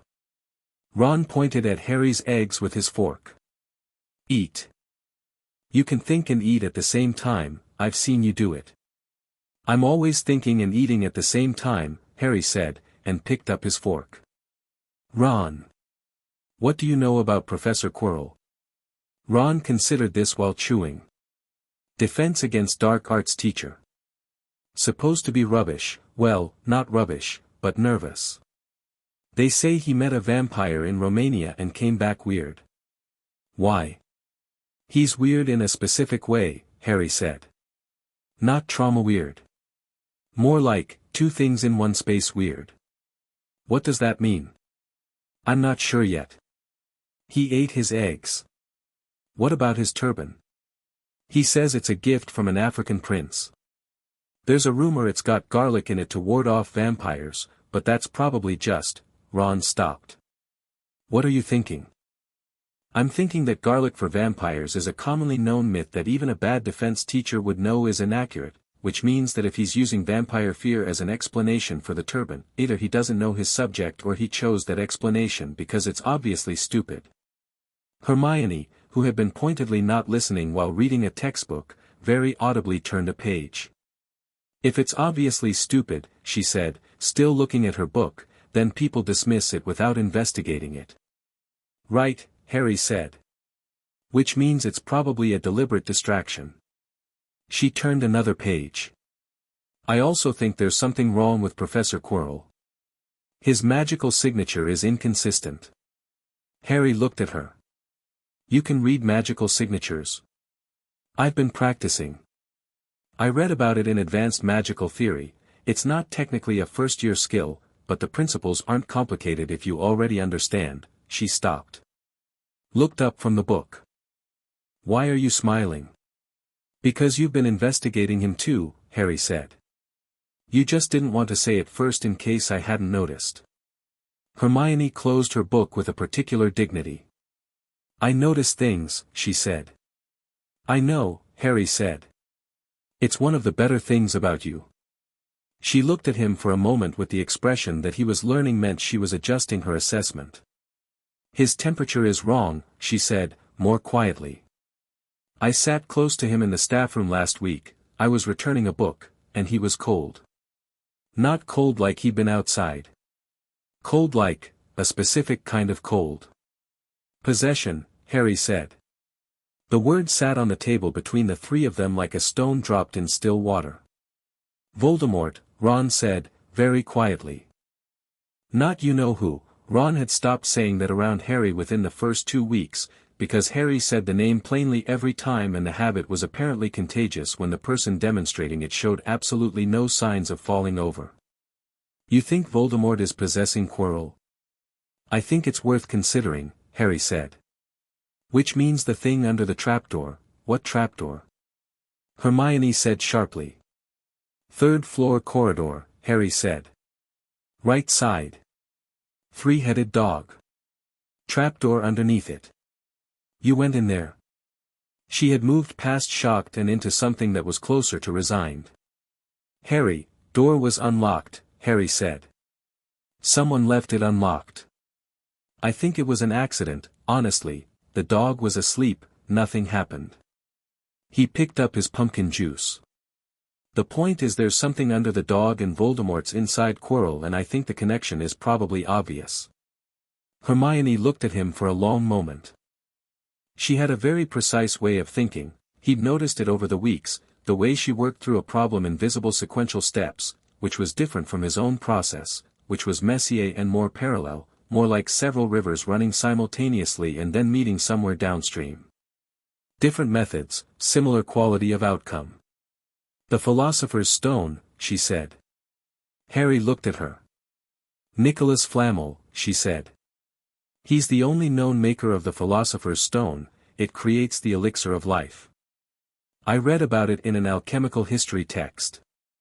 If Voldemort wanted immortality, and everything about him suggests he does, the stone would be the most logical thing to seek. She paused. And Gringotts had a reported break-in in July. Vault 713. The day we were in Diagon Alley, actually, Hagrid collected something from that vault. Something small, apparently. You know about the Gringotts break-in? Ron said. I read the Prophet every morning, Hermione said. Both of you should. It was in Diagon Alley, Harry said, and the thing in his brain that did the assembling made a satisfying, solid click. Whatever was in Vault 713, Dumbledore moved it before whoever broke in could get it. Which means he knew someone was coming. Which means he already knew about the threat. He looked at the ceiling. And then he put it in a school. With children, Ron said. With children, Harry agreed. Under a dog. And enchantments, Hermione said. There would be multiple enchantments. It wouldn't just be the dog, that would be the first layer. There'd be more. Designed by the teachers, Harry said. Which means each one would be in their style. Which means if you know the teachers, you can probably get through them, Ron finished. His chess brain was clearly engaged, Harry could see it, the same look Ron got when he was 3 moves ahead of an opponent. Hypothetically. Hypothetically, Harry agreed. We're not going to need to. Not yet. He looked between them. Right now we just watch. We track Quirrell. We learn what we can. He paused. But it's good to know where the doors are. The first Quidditch match was in November. Harry had made the Gryffindor team in the 3rd week of October, which had been simultaneously the most predictable and most controversial thing that had happened since term started. Predictable because he'd flown the way he'd flown in the lesson, with the natural ease of someone whose body simply knew what to do in the air, and controversial because first years weren't supposed to have brooms or play on house teams, and the waiver that Professor McGonagall had pushed through with efficient determination had landed on Dumbledore's desk and come back approved in under an hour, which told Harry something about how Dumbledore was managing his interest in Harry's development. He was being allowed to be remarkable. That was fine. It was also a leash, because everything you were allowed was something that could be taken away, and Harry never forgot that. His broom was a Nimbus 2000.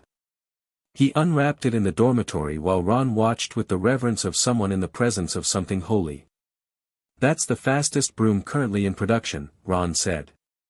I know, Harry said. Dumbledore sent it. I know. Harry turned the broom over in his hands. It was extraordinary, warm to the touch in the way that good magical objects were, the wood almost vibrating with contained potential. He appreciated it. He also noted, without paranoia but with clarity, that receiving gifts from powerful people always had a cost attached even when the cost wasn't stated. I'll use it because it's an excellent broom and not using it would be wasteful, he said. Not because it creates an obligation. Ron looked at him. You think sending a broom creates an obligation? Everything creates an obligation if you let it, Harry said. The trick is knowing which ones you're choosing and which ones you're accepting by accident. You're 11, Ron said. I know, Harry said again.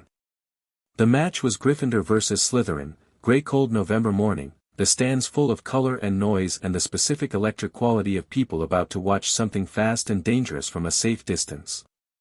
Harry sat in the changing room while Oliver Wood went over the strategy for the fourth time and felt the particular stillness that came over him before anything that mattered, not nerves, more like consolidation, everything pulling inward and sharpening.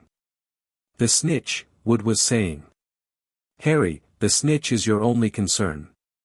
Ignore everything else, the quaffle, the bludgers, everything. Just the snitch. What do the bludgers look like? Harry said, because he'd been told about bludgers but hadn't been in a real match. Like iron balls trying to kill you, Ron had told him, which was accurate as far as descriptions went. They're enchanted to target players, Wood said. Beaters redirect them. You just need to, be faster, Harry said. Yeah.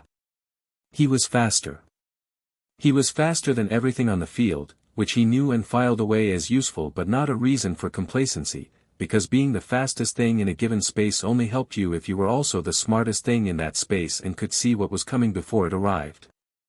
He spent the first 15 minutes of the match learning the shape of the game from above, not seeking the snitch but understanding the geometry of it, the way the Slytherin chasers worked their patterns, the bludger trajectories, the way the air moved differently near the goalposts.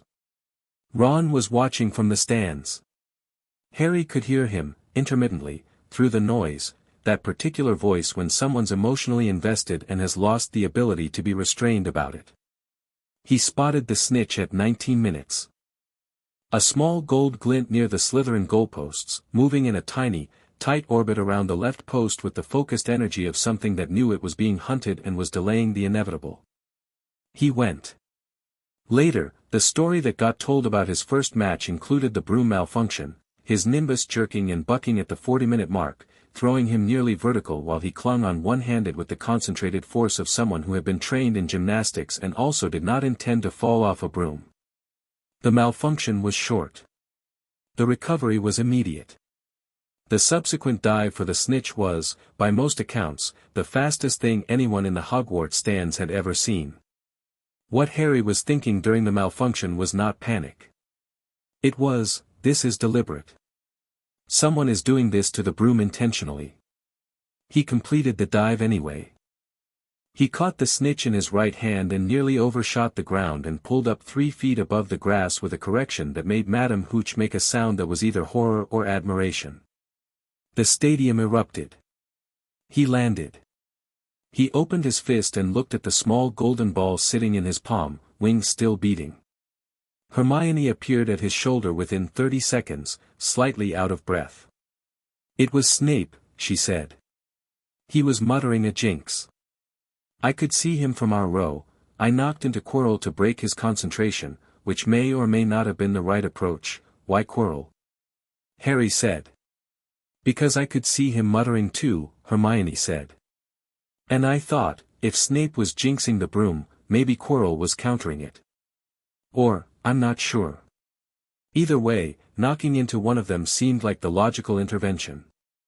So we have 2 teachers doing magic at our seeker during his first match, Harry said. Snape might have been trying to counter something Quirrell started, Ron said, arriving slightly more out of breath than Hermione. Or Quirrell might have been trying to counter what Snape started. Or they were both doing something different, Harry said. Yeah. I know. He pocketed the snitch, he'd give it back later, he just wanted to hold it for a moment. Snape has a complicated history with the Potter name. Quirrell has Voldemort in his turban. He paused. I don't think Snape was trying to kill me. What? Hermione said. If you wanted to kill someone on a broom with a jinx, you'd wait until they were doing the high-speed dive for the snitch. Much harder to recover from. He looked up at the staff area, which was emptying as teachers made their way down. He jinxed me while I was hovering.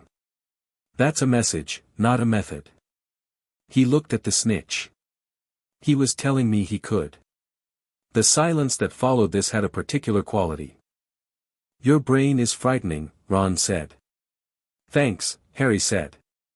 November moved toward December with the casual inevitability of time, which has never once been interested in your preferences, and the investigation, because that was what it was. Harry had started calling it that in his head and the others had followed, deepened. Harry started spending time in the library. Not the usual library. Hermione had that covered with systematic thoroughness that left no gaps, but the library at odd hours, early mornings before anyone else was there, late evenings when the librarian was doing whatever librarians did after hours, which Harry suspected involved less cataloguing and more fortified tea. He found Nicholas Flamel in a footnote in alchemy and its uses in modern magical practice, exactly as Hermione had predicted, but he also found something she hadn't looked for yet, a monograph on the properties of items that were moved under duress, which suggested that whatever enchantments were on an object moved quickly could be disrupted, and that a very powerful magical entity moving through a protected item's defenses could leave traces. The traces, the monograph suggested, would manifest in the ambient magic of the surrounding environment. Harry put the book down. He thought about the forest. He thought about what the Joker had written, someone with a turban and a second voice in the trees near the school's borders. He went to the forest. Not all the way in, he wasn't stupid, and the forbidden forest had a quality of serious intent that he respected, but to the edge, at dusk, when the light was going amber and the trees were doing something theatrical with the shadows. He stood at the boundary and held his wand loosely and opened up the thing inside him that understood broken things, the sensing without reading, and let it reach. The forest at the boundary tasted like old magic and something wrong. Something that wasn't quite the forest and wasn't quite alive in any clean way, a residue, like the mark left after something has passed through a space and taken some of the space with it. He followed it. Not into the trees, along the edge, where the residue was strongest, moving east, until he found the place where it concentrated. A small clearing just inside the tree line, visible from the edge if you knew what you were looking at. The ground there was dead. Not winter dead, garden dead, but wrong dead, the kind of dead that came from something that regarded life as a resource rather than a condition. Unicorn tracks. He crouched and looked at them. Then at the ground around them, where the dead patches spread in a rough circle. Then at the larger marks, something had been here too, something bipedal and unsteady, moving without the natural confidence of anything that belonged here. He stood up and was quiet for a moment. Then he went back to the castle, because it was dark and he had homework, and some things could be investigated in stages. The conversation with Snape happened by design. Harry had been thinking about it since the Quidditch match. The Joker had a principle: if you've got a potential ally who's performing hostility, find out why before you write them off. Snape was clearly not an ally, not in any simple sense, but the jinx had been a communication, and communications were worth responding to. He knocked on the door of Snape's office after dinner on a Tuesday, when he confirmed via observation that Snape was in and not expecting anyone, and stood in the doorway when the sharp command to enter came, and met the cold black eyes of a man who had not expected to see him there. Mr. Potter, Snape said. Professor Snape. Harry closed the door behind him, without being invited to, and sat down in the chair across the desk, which was also uninvited. I want to talk about the Quidditch match. Snape's expression went through something fast and controlled. I don't know what you believe I'm not here to accuse you of anything, Harry said. I worked out what you were probably doing and why, and I wanted to talk to you about it directly instead of going around you. He met Snape's eyes steadily. You were watching Quirrell during the match. The jinx was, I think it was a test. You wanted to see if he'd react to you doing something to my broom. Snape was very still. He did react, Harry said. Which confirmed something you already suspected. He paused. What do you suspect? The office was quiet. The jars of things in various states of preservation watched the conversation from their shelves with the dispassion of anything that has been preserved long enough to stop caring about outcomes. You are, Snape said slowly, not what I expected. I've heard that, Harry said. James Potter's son, Snape continued, and the name had a weight in his mouth that told Harry a lot, a whole compressed history, was the last thing I anticipated finding in my office conducting a rational conversation about complex interpersonal and security dynamics. I'm also Lily Potter's son, Harry said. Quiet. Not aggressive. Just true. Something moved across Snape's face, fast, controlled, but real. The most real thing Harry had seen from him so far. Yes, Snape said. You are. She was brilliant, Harry said. I've read about her. Everything I could find. He paused. Muggle-born. Exceptional at potions. Particularly gifted with protective enchantments. He kept his voice even. I would have liked to know her. The silence that followed was a different kind of silence from the usual Snape variety. Less constructed. More honest. You came here to tell me you know I was watching Quirrell, Snape said finally, pulling himself back to professional distance with visible effort. Why?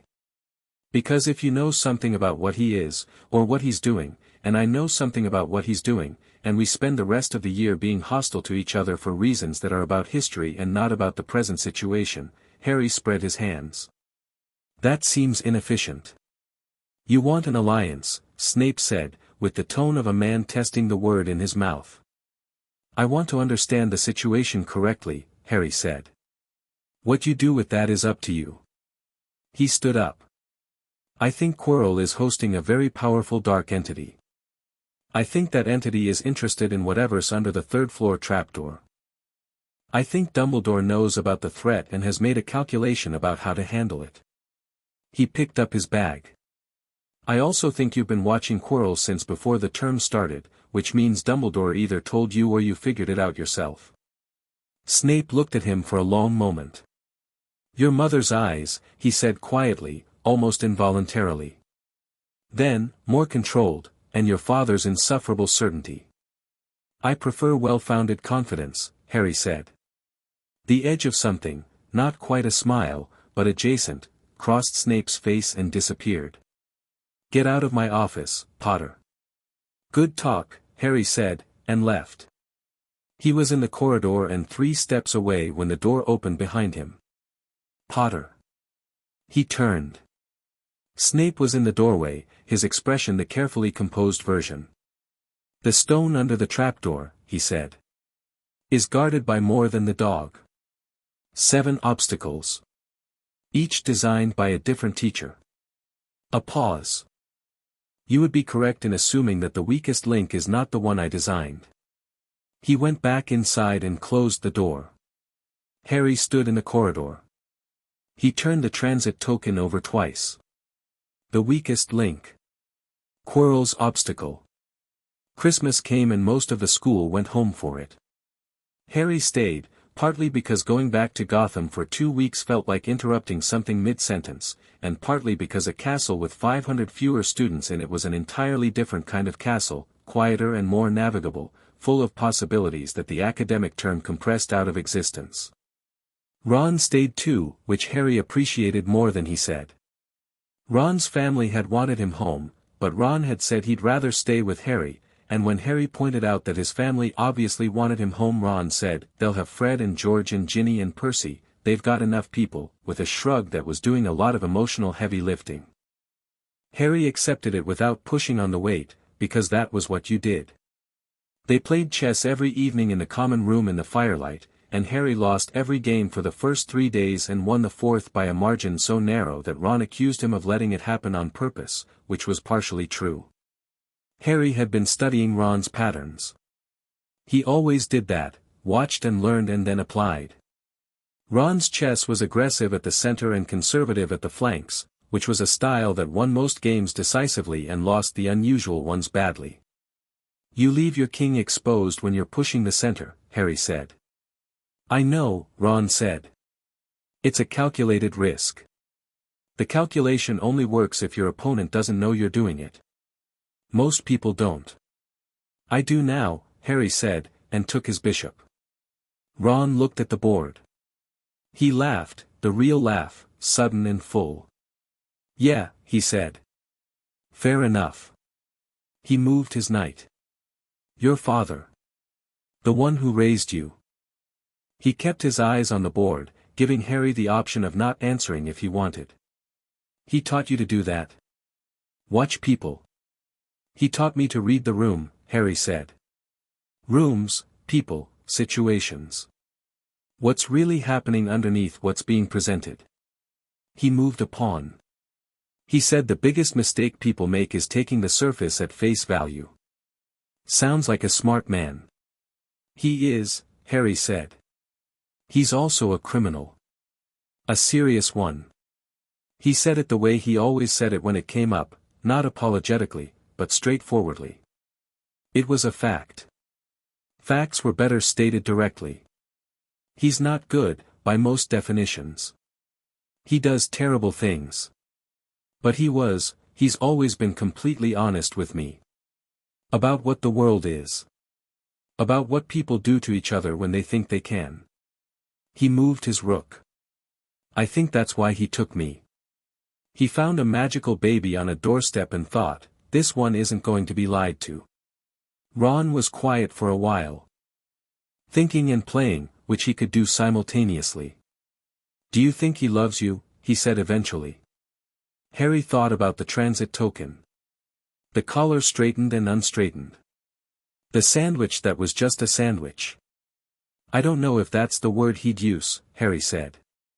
But, yeah. In his way. Whatever his way is. My family's way is loud, Ron said. Mum shouts and hugs and sends food. Dad sends clippings from Muggle newspapers. Fred and George play pranks on you when you're sad because that's the family language for we know you're upset and we're here. He moved his queen.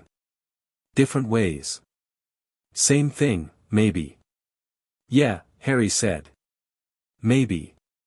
He lost that game on purpose. Ron deserved the win. He found the mirror of Eriste on Christmas night. He'd been wandering. Christmas dinner had been extraordinary, just him and Ron and a devastatingly enthusiastic set of crackers that Dumbledore had clearly selected personally, and afterward he'd gone walking because a full stomach and a restless mind were a combination that required movement. He'd gone deeper into the castle than usual, following one of the moving staircases to a floor he hadn't mapped yet, and he'd found a room that shouldn't have been there, not hidden, not locked, just somehow outside the usual architecture, like the castle had tucked it in a pocket and left it. The mirror was enormous. Gold-framed, with an inscription along the top that resolved itself in his mind. He'd learned enough Latin from the Joker, who found Latin funny in a specific way, as I show not your face but your heart's desire. He stood in front of it. He'd expected to see the Joker. That would have been the obvious thing, the person who'd raised him, the one who was most completely his. But what he saw was different. More complicated. He saw his parents. Lily and James Potter, standing behind him, and they were, young, real, here, his mother's green eyes exactly like his own and his father's hair doing the same impossible thing Harry's did and both of them smiling with the uncomplicated warmth of people who had loved someone their whole lives and gotten to say so. He stood there for a long time. He didn't cry. That wasn't quite right, it was more that his eyes were wet and his chest was doing something complicated and he didn't do anything about it either way, just let it be what it was. He stood with his dead parents in the mirror and felt, for the first time, the specific weight of having had something taken from him before he was old enough to experience it, the particular sorrow of a loss you can only understand from the outside. You look like her, Dumbledore said, from behind him. Harry turned. He was not startled, he'd heard the footsteps in the corridor, absorbed them into his ambient awareness without letting them break the moment, and had known Dumbledore was coming 30 seconds before he arrived. He was not surprised by the intrusion either. He'd half expected it, in the way you expected things that were slightly inevitable. Dumbledore sat down on a chair that had not been there before, which was the kind of thing Dumbledore did that was impressive and also mildly irritating. He looked at the mirror with the expression of a man who had looked at it before and made his peace with what it showed him. What do you see? Harry asked. A pair of thick, woolen socks, Dumbledore said. Harry looked at him. Looked at the mirror. Looked back at Dumbledore. You're lying, he said, not unkindly. Dumbledore smiled. Perhaps. But it is what I choose to say I see, which amounts to the same thing in terms of the information available to you. He folded his hands. What do you see, Harry? My parents. A pause. Your birth parents. The only parents I have, Harry said. The Joker didn't want to be called a parent. I didn't call him that. But, yeah. My parents. He looked at the mirror again. Lily was still smiling. I didn't know them. I know about them. That's different. Yes, Dumbledore said. It is. They were quiet for a moment. It was the most honest moment Harry had yet had with Dumbledore, both of them without their performances, standing in a room with a mirror that stripped away your constructed face and showed you the one underneath. You know, Harry said, that I know about the stone.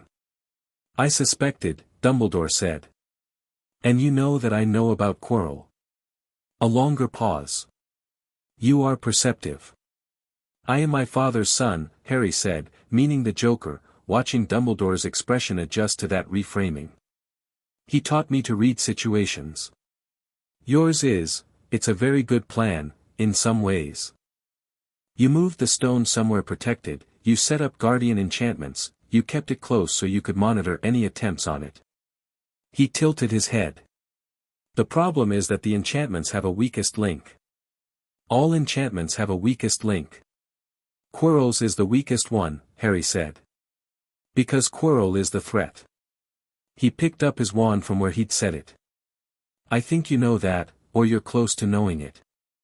I think you're letting it play out because you want to see what Voldemort does and you think you have enough control over the situation to let it run. Dumbledore was quiet for a long time. The fire in the room crackled. The mirror reflected them both, Harry seeing his parents, Dumbledore seeing whatever Dumbledore saw. There are things, Dumbledore said carefully, that need to happen in their own time. There always are, Harry said. The question is whose time it's happening in. He stood up. I'm not going to do anything rash. I'm watching. I'm learning.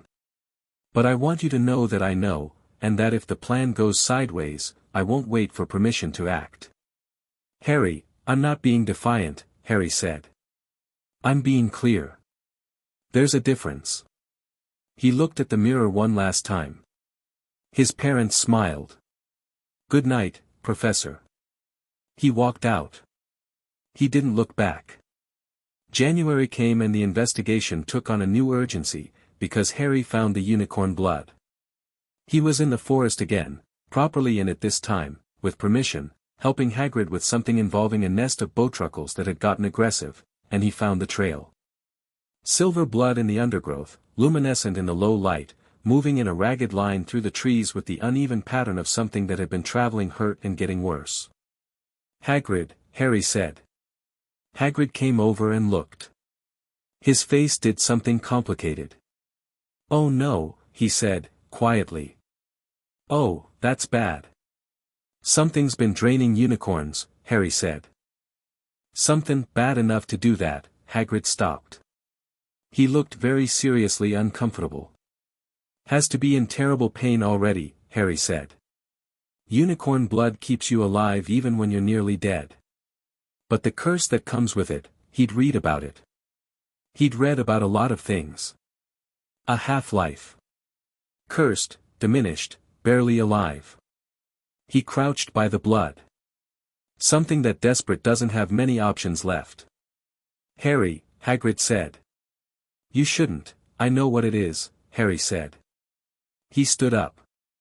He looked at the darkness between the trees where the trail went, and what he felt wasn't fear. It was closer to a kind of readiness, the consolidation he'd felt before the Quidditch match, the stillness of something that has fully understood what it's facing. Yeah, should tell Dumbledore, I will, Harry said. When I have something worth telling him. He met Hagrid's worried eyes. I'm not going to do anything stupid, Hagrid. Hagrid looked at him with an expression that was care and concern and something that was almost an apology, still, after all this time. Your mum, he said gruffly. She'd have been, I mean, your dad too, they'd both, he stopped. Tried again. You're someone worth knowing, Harry. That's what I'm trying to say. Whatever happened with the doorstep and all, you're someone worth knowing. Harry looked at the large, warm, earnest man standing in the forbidden forest worried about him, and felt the thing in his chest that he tried to stay practical about because it was inconveniently large. Thanks, Hagrid, he said. Back in Gryffindor Tower that evening, he sat with Ron and Hermione by the fire and laid it all out, the unicorn blood, the forest trail, the increasing certainty that Voldemort was moving, getting stronger, preparing to make his attempt on the stone. Ron listened with the chess mind fully engaged, sorting pieces, assessing position. Hermione listened with both the analytic and the anxious parts of herself in full operation, her hand moving unconsciously toward her textbook and then stopping because there wasn't a textbook for this. We can't wait for the end-of-year exams, Harry said. Are you suggesting we go down through the trapdoor? Hermione said. I'm suggesting we be ready to, Harry said. And that when the time comes, we don't hesitate. He looked at them both, Ron with his chess mind and his sibling knowledge of how people worked, Hermione with her 17 questions and her willingness to be wrong in service of being right eventually. You two don't have to, don't, Ron said. What? Don't do the thing where you offer us the exit, Ron said. We've been in this with you for months. We're in it. Stop offering us the door. Harry looked at him. He's right, Hermione said. Stop offering us the door. Harry was quiet for a moment. He turned the transit token over. Caught it. Pocketed it. Okay, he said. Outside, the Scottish winter was doing what it did, which was commit fully, and the fire in the Gryffindor common room was doing what it did, which was hold the dark at the edges, and 3 11-year-olds sat together and planned something that adults would have called reckless, and that was probably, in the truest sense, the most reasonable response to an unreasonable situation. The Chaos Wizard and his anchors. Ready. Chapter 4, The Knight and the Clown's Son. The bat-shaped grappling hook came through the third-floor window at 2 in the morning on a Wednesday in February, which was either excellent timing or terrible timing depending on your perspective, and which Harry noticed because he hadn't been asleep. He'd developed the habit early. In Gotham you learned to register sounds that didn't belong to the architecture, sounds that were wrong in the specific way of something trying to be quiet in a space that had its own acoustic patterns. The castle at night had a voice, the settling of old stone, the distant movement of suits of armor making their rounds, the particular frequency of the lake against the cliff face that came up through the foundations. The grappling hook was not part of that voice. Harry was out of bed and at the dormitory door before he'd consciously decided to move. He went down through the common room, out through the portrait hole. The fat lady made a sound of protest that was more habitual than genuine, and down 2 flights of stairs in the dark without his wand lit, because he didn't need light for this. He'd mapped the route. He knew where every step changed pitch. The third-floor corridor was empty. He could hear movement from the window at the east end, careful, controlled movement, the kind that came from someone who'd done this before and had the muscle memory for it. He stood in the center of the corridor and waited. The figure that came through the window was large. Black-suited, body armor over everything, a cape that gathered and moved with the specific weight of something that wasn't decorative. A cowl with pointed ears. Eyes behind white lenses that reflected the thin moonlight in the corridor and gave away nothing of what was behind them. Harry said, "You're not a Hogwarts teacher." Batman stopped. They looked at each other across 15 feet of medieval stone corridor. "Harry Potter," Batman said. His voice was a deliberate instrument, deep, controlled, designed to communicate authority without volume. Harry had heard something like it before, in Gotham, in the voices of people who used their physical presence as a kind of architecture. "That's me," Harry said. "You want to tell me who you are, or should I guess?" A pause. "You already know." "Batman," Harry said. Bruce Wayne. He watched the white lenses. You've been tracking the Joker's dimensional crossings. Probably since he first found the thin place, 3 years ago, maybe 4. You've been building a profile of the other side. This side. He tilted his head. You're good. I didn't see you in Diagon Alley. You weren't looking for me in Diagon Alley. Fair, Harry said. Why are you here now? Batman moved, not toward Harry, but to the side, the way a large predator moves when it wants to establish that it's not threatening while still demons tying that it could be. You've been living with the Joker for 10 years, he said. Yes. You're 11 years old. I'm aware. He took you from a doorstep when you were 1. The voice was flat now, stripped of the authority performance, and what was underneath it was harder and more genuine. He raised you in a building full of weapons in a city with the highest violent crime rate in the country. I know what Gotham is, Harry said. I grew up there. Which is precisely the problem. Harry crossed his arms. He looked at Batman, the whole picture, the gear, the stance, the way he occupied the space, the quality of controlled energy that said this was a man who was always 3 decisions deep into whatever situation he was in.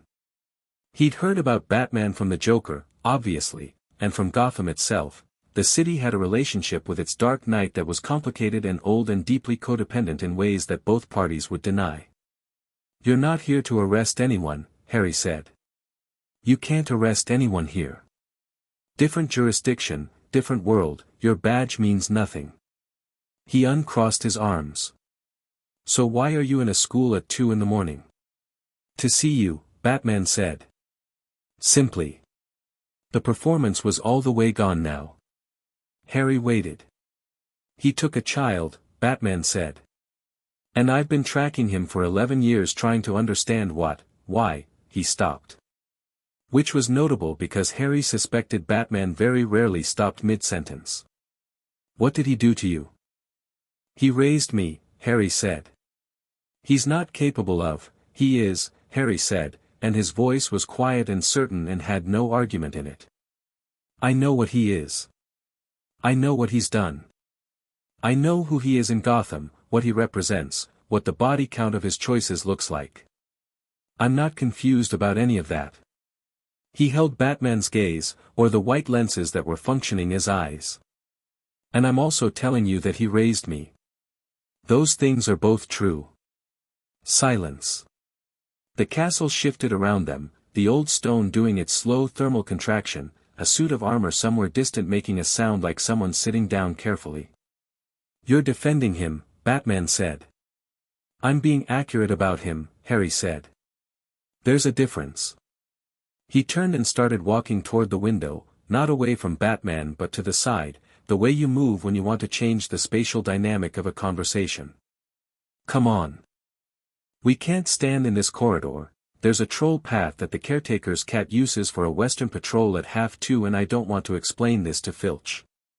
Another pause. Then Batman moved, which was the first sign that the conversation had shifted to something other than confrontation. Harry led him down 2 floors to a small room near the library that was used for nothing in particular. He'd found it in the 2nd week, memorized its location, used it twice for thinking in, and pushed the door open and sat down on the window ledge while Batman stood in the center of the room with the armor and the cape and the cowl looking completely incongruous against the Hogwarts stone and the faint smell of old parchment. How long have you been here? Harry asked. 4 days. You've been watching the school for 4 days and I didn't spot you until tonight. Your perimeter awareness is good for your age and training. Mine is better. He said it without arrogance, which Harry respected. Just fact. What have you observed? Harry said. Batman studied him. You're not going to ask about the Joker.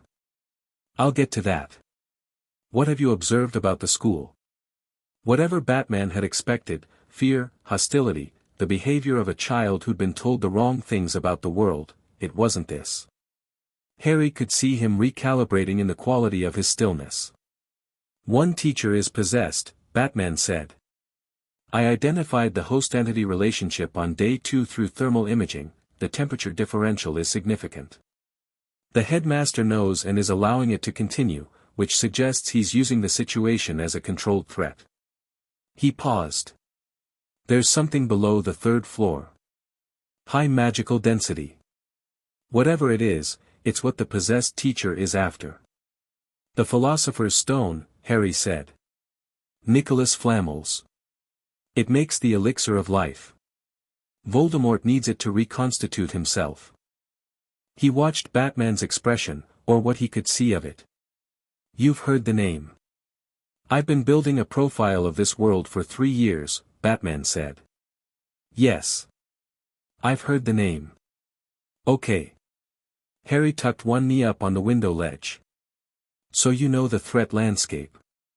What's your assessment? Batman looked at him for a long moment. You're asking me to help you.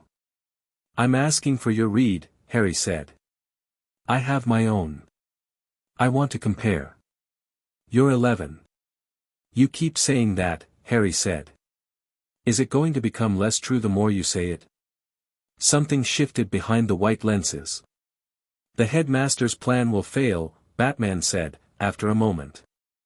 Not because it's poorly designed, it's well designed, for a controlled scenario. It fails because the controlled scenario is predicated on the possessed teacher not knowing the full architecture of the defenses, and that predication is wrong.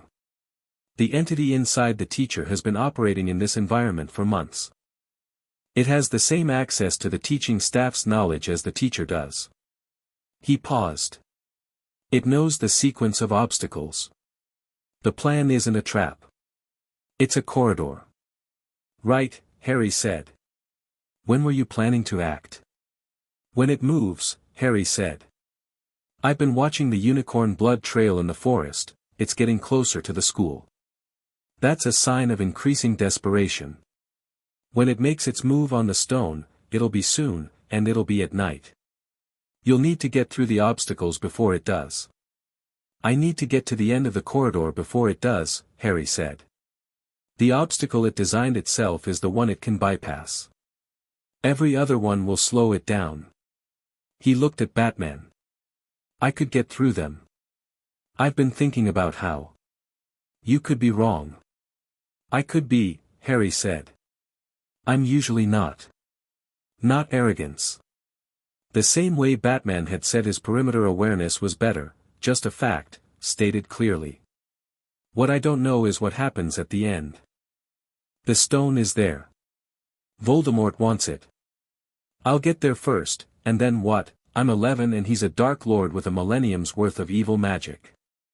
He's also barely alive and sharing a host body with a man who's significantly weaker than him, Batman said. The host is the constraint. Whatever the entity can do is limited by the host's physical and magical capacity. He paused. What can you do? Harry held his wand loosely. He looked at it for a moment, then at his other hand. He made the purple sparks, the ones that had started all of this, 10 years ago on a Surrey doorstep on a cold November night. They floated up between him and Batman and drifted, and in their light his face was sharp and quiet and entirely certain. Quite a lot, he said. Batman looked at the sparks. He looked at Harry. Show me, he said. So Harry showed him. They were in the room for 2 hours. Harry didn't hold back, which was something he never did when someone asked to see what he could actually do. The Joker had instilled in him an absolute contempt for artificial limitation, for hiding your hand when the person asking had earned a straight answer. He showed Batman the telekinesis first, moving the contents of the room with the easy precision of years of practice. The lock mechanism dismantling that worked on magical locks almost as well as mundane ones. The light shaping. The thing he did with broken machines that worked on magical objects too. He picked up a dusty crystal inkwell that had been sitting in the corner for probably 40 years and in 4 seconds had diagnosed 3 separate enchantments layered into it, 2 of which had degraded and 1 of which was intact and doing something he described to Batman in 12 words that made Batman pick up the inkwell and look at it differently. Then he showed him the newer things. The things he'd been developing since September in the spaces between classes and library sessions and chess games. He'd found early that Hogwarts magic rewarded investment, that the more you pushed at it, genuinely pushed, the more it gave back, and he'd been pushing hard since his first day because standing still was not a condition he was familiar with. He could do things that weren't in the first-year curriculum. That weren't in most of the curricula, actually.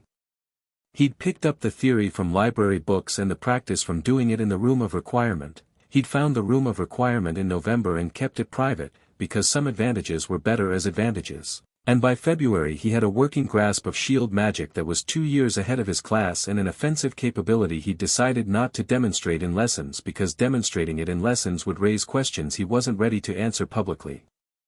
Batman watched everything.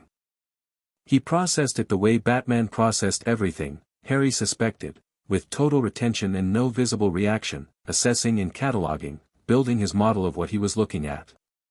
When Harry stopped, Batman was quiet for a moment.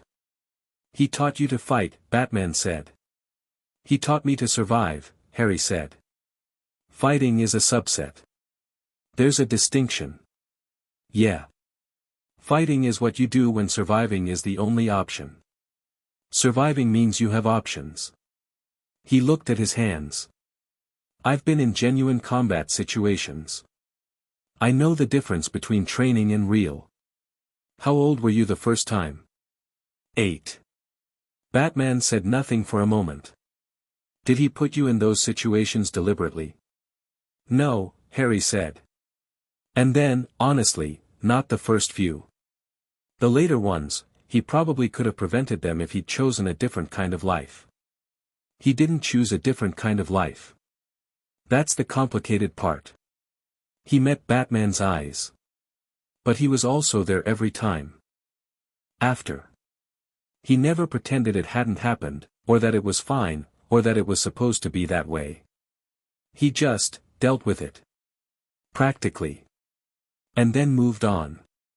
That's not adequate parenting. "No," Harry agreed. "It's not. It's also not the same as not caring." He paused. "You've spent 10 years trying to figure out what he did to me. Whether I'm damaged. Whether I need rescuing. And I think you should ask me what I need instead of deciding in advance," Harry said. "Most people who wanted to rescue me would put me somewhere safe and call it done. You came here, in person, and you watched for 4 days and you asked me questions. That's different."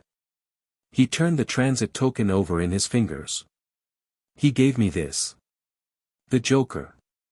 It's a Gotham transit token." Batman looked at it. "He said it was for thinking," Harry said. "When I needed to work something out. He could have given me something more impressive, he has no shortage of impressive things. He gave me a worn-out transit token because it was his. He carries one. He pocketed it. That's the complicated part." The silence that followed was different from the earlier ones. Less interrogation, more consideration. "What do you need?" Batman asked. Not grudgingly. Genuinely. "Right now?" Harry said. "I need someone who can watch the Quirrell situation from outside the school while I watch it from inside. I need eyes at the boundary because whatever Voldemort does next, he'll do it from outside first. And I need someone who'll act independently if the situation goes wrong, not wait for permission, not follow a plan, just respond to what's real." "You're describing what I do," Batman said. "I know," Harry said. "That's why I'm talking to you." Another long pause. Batman crossed the room. He moved differently when he wasn't performing threat, Harry noticed, less architectural, more economical, and sat down on the opposite window ledge in a way that was probably as close to relaxed as the armor allowed. "Tell me about the obstacles," he said. So Harry told him. The next 3 weeks had a different quality. Not better, exactly. The investigation was the same investigation, the classes were the same classes. Snape continued to communicate in a private language of almost compliments that Harry found genuinely entertaining, and Quirrell continued to exist in his specific wrongness, sweating and cold and increasingly distracted as whatever was inside him grew more urgent. But there was a new thread running through it, thin and strong, the knowledge that somewhere outside the castle there was a man in body armor watching the boundary with equipment that didn't run on magic and a mind that hadn't been shaped by the wizarding world's particular blind spots. Harry had given Batman two things before they parted on the first night: Hermione's assessment of Quirrell's magical temperature and the unicorn blood trail's approximate coordinates.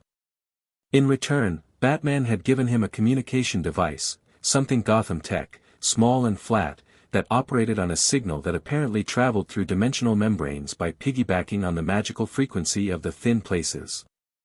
"You're the only person in your world who will be able to use this," Batman had said. "The signal needs a conduit with dimensional crosser biology." "I'm a conduit," Harry said. "You've been crossing dimensions since you were 1, Batman said. "It's structural now." Harry had filed that away for later examination and pocketed the device. He told Ron and Hermione about it. He didn't keep things from them anymore, not things that mattered, because they'd earned that, and Ron had held the device with the expression of a child whose father collected Muggle artifacts being confronted with the real thing, and Hermione had asked 16 immediate questions, 14 of which Harry answered and 2 of which he didn't know the answer to and said so. "Batman," Hermione said, turning the word over. "Bruce Wayne. Billionaire, Gotham City, operates outside the law but functionally in service of." "He's not outside the law," Harry said. "He's beside it." "Different thing. Is there a file on him?" "Almost certainly not in any wizarding publication," Harry said. "Try Muggle News Archives." Hermione was in the library for 2 hours that afternoon and came back with a much more detailed understanding of Gotham City's geopolitical and criminal landscape than any 11-year-old in wizarding Britain had probably ever possessed, which Harry found unsurprising and also useful. "He's lost a lot of people," she said, when she came back. She said it quietly, with the particular care of someone who's found information that recalibrates something they thought they understood. "His parents, his first ward, colleagues, that's why he came," Harry said. "Not because I'm a case to be solved. Because he knows what it looks like when someone dangerous has a child and he needed to see for himself that I was," he paused. "That I was okay." Hermione looked at him with an expression that was doing a lot of complicated work. "And are you?" "I'm here, aren't I?" Harry said. "I'm functional, I'm learning, I've got 2 people I trust and a school full of interesting problems and a wand that's honest." He met her eyes. "I'm more than okay." She looked at him for a moment longer, with the expression of someone who is checking that the answer they're getting is the real one and not the performed one. Then she nodded, satisfied. "Okay," she said. "Good." The trap sprung at the end of May. Harry knew it was coming 6 hours before it happened, because Batman sent 3 words through the device: "He's moving tonight." Harry read it in the library at 4 in the afternoon. He read it twice. He put the device in his pocket and went to find Ron and Hermione. Ron was at dinner. Hermione was in a common room with a stack of revision notes that she was annotating in the margin with the focused intensity of someone who had decided that exam preparation and potentially dangerous adventure were not mutually exclusive and intended to demonstrate this through scheduling. They both looked up when Harry came in, and something in his face told them what it was before he said a word. "Tonight?" Ron said. Batman confirmed it. "Quirrell's making his move." Harry sat down. He turned the transit token over once. "Here's what I know about the obstacles, what I think about each one, and what I think we do." He laid it out. He'd been building this in his head for months, not obsessively, but steadily, the way a good chess player builds a theoretical response to a position they expect to encounter. The dog, which could be handled with the right music if Hermione's research was right and his own magical sensing had confirmed, the enchanted harp they'd need was already in the room. Dumbledore had left one there as a secondary measure. The Devil's Snare, which was Sprout's contribution and which Hermione had identified from the description Harry had given of the tendril marks on the trapdoor's frame. The flying keys, which Harry could handle in the air. The chessboard, which was McGonagall's and which Ron could see in his sleep. Snape's logic puzzle, which Hermione would solve before Harry finished reading it. And Quirrell's obstacle, the mirror. Quirrell's obstacle is the mirror of Eriste, Harry said. Hermione looked at him sharply. The mirror you found at Christmas. Right. It shows you what you most desire. Quirrell, Voldemort, wants the stone. The mirror will show him holding it. But Dumbledore designed the enchantment so that only someone who wanted to use the stone, not find it, could receive it. Voldemort would see himself using it and never get the real thing. And you? Ron said carefully. I don't want to use the stone, Harry said. I don't want immortality. I don't want eternal life. He turned the token again. I just want to get there first and make sure Voldemort doesn't get it. That's not desire. That's a job. He paused. But there's something else. I've been thinking about this for a while. He looked at them both. The stone being there at all is a problem. Even if we stop Voldemort tonight, the stone is still there. And Voldemort will try again. So you're going to get rid of it, Hermione said. Not a question. I'm going to give it back to Flamel, Harry said. Through Batman. Gotham sighed. Move it entirely out of this dimensional track. Voldemort can't follow a trail that leads to a different reality. Ron looked at the ceiling. I feel like that's either brilliant or very much the kind of plan that sounds brilliant until it isn't. It's the kind of plan that only works if you get to the stone first, Harry said. Which is why we're going tonight, before Quirrell does. They were quiet for a moment. The common room fire made its comfortable sounds. Outside the tower window, the last of the evening light was doing something orange and final to the mountains. Ron, Harry said. Yeah. The chessboard is life-sized. Real pieces. If they take you out, you go down hard. I know. If it looks like you're losing, Harry, Ron said. I've been playing chess since I was 3. I've never not known what I'm losing. He sat up straight. I know what I'm doing. Harry looked at him. Yeah, he said. I know you do. He looked at Hermione. She had closed her revision notes with the specific decisiveness of someone who had made a decision and intended to follow through without reconsidering it every 5 minutes. I'm ready, she said. I've been ready since November. Okay, Harry said. He went to his dormitory and stood at the window for a moment, looking out at the dark and the mountains and the lake below, doing the consolidation, the pulling inward. He sent a single message through the device, going in tonight. Watch the boundary. The reply was immediate, understood. Be careful. Harry almost laughed. He pocketed the device. He picked up his wand. Blackthorn, dragon heartstring, 10.5 inches, honest. He rolled it once in his fingers. He went back downstairs. The third-floor corridor at midnight had a different quality from the third-floor corridor at 2 in the morning, which Harry had now experienced in both directions. At midnight it was active, patrolled, lit, the sounds of the castle's nighttime settling at full volume. By the time they reached the door, Harry had navigated around Filch twice and a ghost who had been very surprised to see them and had been very quickly convinced that Harry really was a prefect, which was a lie of the straightforward variety that he told with the complete physical ease of someone raised by a man who lied the way other people breathed. Hermione had looked at him as they passed the ghost. That was very convincing, she said. Thanks, Harry said. It was also a lie. Most effective things are. She had a response to that which she shelved in favor of the immediate situation. The dog was asleep. Harry had expected that. It turned out Hagrid had told someone how to handle it, which meant Quirrell either already knew or would soon, and the harp was already playing, which meant someone had been here recently. He looked at the sleeping heads and calculated quickly. Someone was already here, Ron said. Quirrell, Harry said. He's ahead of us. He grabbed the trapdoor. We go fast.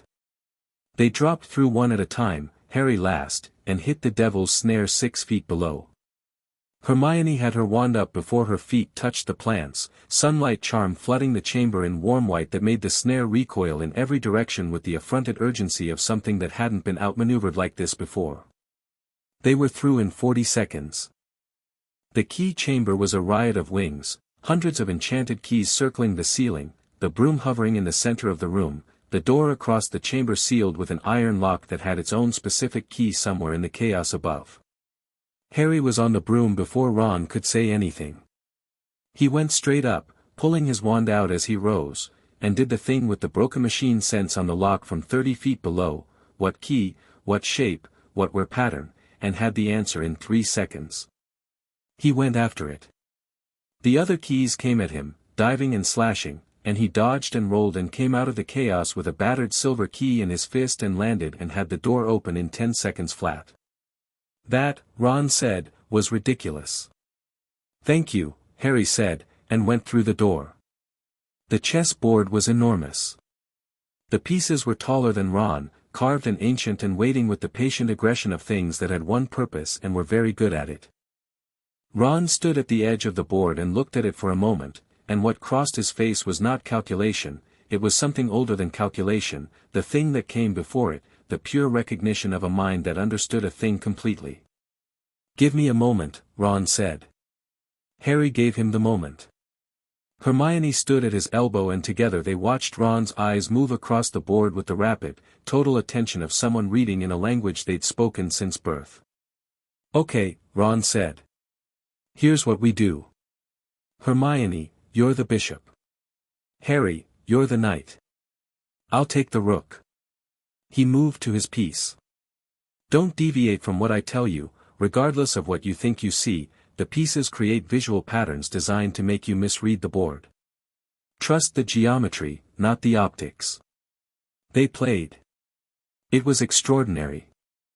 Harry had played chess with Ron for 6 months and knew how Ron played, but this was different. This was Ron with nothing held back, not a pickup game or a teaching session, this was someone at the thing they were genuinely best at in the world and it was something to see. He moved them around the board with the economy of someone who never wasted a piece and never made a move that wasn't 3 moves deep, and the white pieces fell back in sequences that looked like accidents and weren't, and when he said, Harry, take the knight, Harry went and the white queen came at Ron's rook and the room shook with the impact. Ron went down. The white queen hit his piece and he crumpled to the floor and didn't move, and Harry felt something flash through him, something hot and fast that wasn't thought yet, and stopped himself from going to Ron because Ron had known this was coming and had chosen it and you honored someone's choice by doing what they'd calculated it would cost, which was winning the game. Go, Ron said, from the floor. His voice was strained but clear. Check. I put him in check. 2 moves. Harry looked at the board. Saw it. Made the 2 moves. The white king toppled. The door opened. Harry looked at Ron. Ron was conscious and would be fine and was lying there with the satisfied expression of someone who'd won the game they intended to win even by losing the piece they'd intended to lose. I'll come back, Harry said. I know, Ron said. Go. Hermione looked at Harry at the door. Logic puzzle ahead, Harry said. You go first. You'll solve it faster. She went through. He followed. The potion room was cold and the bottles were 7 in number and the riddle on the card was designed to be unanswerable by magic, which was Snape's particular genius, something that stripped away the wand and left you with only your mind. Hermione read it once. She read it again. She moved around the bottles with her fingers laced together, lips moving slightly, and Harry watched her and did not rush her and trusted her completely. 3 minutes, she said finally. The smallest bottle. She picked it up. She held it out to Harry. You need to go back, Harry said. Get Ron. Both of you get out of the school and contact Batman, the device is in my jacket, I'm going to leave it here, he needs to know the situation has moved. He held her gaze. Can you do that? Obviously, she said. But Harry, "There's enough potion in that bottle for one person," he said. "And what's ahead is not something you should be in. You don't know what's ahead." "I know it's Voldemort," Harry said. "I've been prepared for this since I was 1 year old." He picked up the bottle. He met her eyes. "Trust me." Hermione Granger looked at him with the expression of someone who is not happy about a situation and is choosing to accept it anyway because they trust the person making the decision, which is harder than most people give it credit for and which Harry recognized and received. "Come back," she said. "That's the plan," Harry said, and drank the potion, and went through the black flame. The last chamber was cold and still and smelled like old stone and the specific wrongness Harry had been tracking for months, the wrong dead quality, the not alive in any clean way quality, the thing that took and left space instead of presence. Quirrell was standing in front of the mirror of Eriste. He wasn't sweating. The nervous, trembling quality was gone, had been shed somewhere between here and the upper floors, like a coat that had only been worn because the occasion required it. What stood in front of the mirror was Quirrell's body operated by something else entirely, and the something else wasn't wasting energy on the performance anymore. Harry walked into the room and stopped 6 feet away and said, "You haven't got it yet." Quirrell turned. His eyes were wrong. Not Quirrell's eyes, something older and more focused, something that looked at Harry and recognized him with a depth that was almost archaeological, the way you might recognize a geological formation you'd studied for years suddenly materializing in front of you. "Harry Potter," the thing that wasn't Quirrell said, through Quirrell's mouth, in a voice that was layered, Quirrell underneath, something else on top, two frequencies playing together in a way that made the air feel wrong. "I wondered when you'd arrive. Were you waiting for me?" Harry said. "I have been waiting for you," Voldemort said, "for 10 years. "That's flattering," Harry said. "What do you need from the mirror?" "I should think you know." "I do." Harry looked at the mirror. His reflection looked back, not his parents this time. Just him. Clear-eyed, wand in hand, standing in a cold chamber under a school with a dark lord 6 feet away and the philosopher's stone somewhere in the enchantment and no one coming to help him. "The stone's in there. You can see yourself using it but you can't get to the real one because you want too much." Quirrell's face smiled. It looked wrong on Quirrell's face, too much weight behind it. "You've been doing your homework." "It's what I do," Harry said. He turned the transit token over in his free hand. He looked at Voldemort in Quirrell's eyes and felt nothing that could be called fear. The consolidation, the stillness, the thing that said ready. "Here's the thing. I'm going to look in that mirror. I'm going to get the stone. And then I'm going to leave with it and you're not going to stop me. I have your body and your wand and you have Quirrell's body," Harry said. "Which is not in great shape, given what you've been doing with it. And my wand is in my hand." He tilted his head. "Also I'd like to point something out." "Would you? You've spent 10 years rebuilding yourself on the margins of a world you used to run. You've been drinking unicorn blood in a forest like an animal. You've been wearing a man's body on the back of his head like a hat." He watched Quirrell's face. "And the thing that stopped you, 10 years ago, do you know what it was?" "Your mother's sacrifice," Voldemort said, and the word sacrifice had an edge in it, the edge of something that had been turned over many times and never understood. "A very powerful ancient magic." "Love." "Yeah," Harry said. "Love." He stepped forward. "And you still don't understand it." He went to the mirror. He looked into it and the mirror gave him what he asked for, not desire but intent, the functional combination of wanting to solve this and knowing how to, and the stone materialized in his pocket with the cool solid weight of something real, and he felt it appear and closed his hand around it through the fabric. He turned around. "What did you see?" Voldemort demanded. The control was fracturing slightly at the edges now, Harry could hear it, the urgency underneath the performance. "I saw what I came here for," Harry said. He had his wand in his right hand and the stone in his left through his pocket and he was looking at Quirrell with the specific clarity of someone who has decided what happens next and is doing it. Give it to me, Voldemort said. No, Harry said. Quirrell moved. He was fast, faster than his usual shuffling self, Voldemort driving the body with more force than it was built for, and Harry moved first. Not because he was faster, though he was, but because he'd been watching Quirrell for months and knew the specific way his weight moved when he was about to commit to a direction. He stepped left, swept his wand in a short arc, and the shield came up between them with the solid bright snap of something that had been practiced until it was bone deep. Quirrell hit the shield and went back 3 steps. Interesting, Voldemort said, through Quirrell's face. You're going to stop coming at me, Harry said. Because you already know that you can't get through my shield, and every attempt depletes the host body faster, and you are running out of body. He walked toward the door, not turning his back, just walking backward, wand up. Quirrell is dying, by the way. What you've been doing to him, it's not sustainable. Another 2 weeks and there won't be enough of him left to walk around in.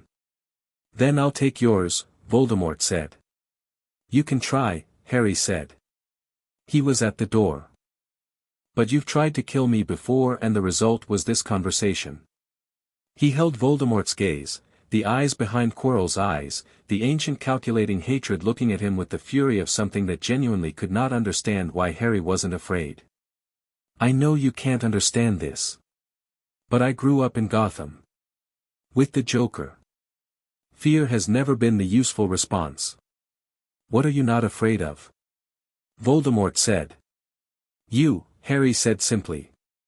He went through the door.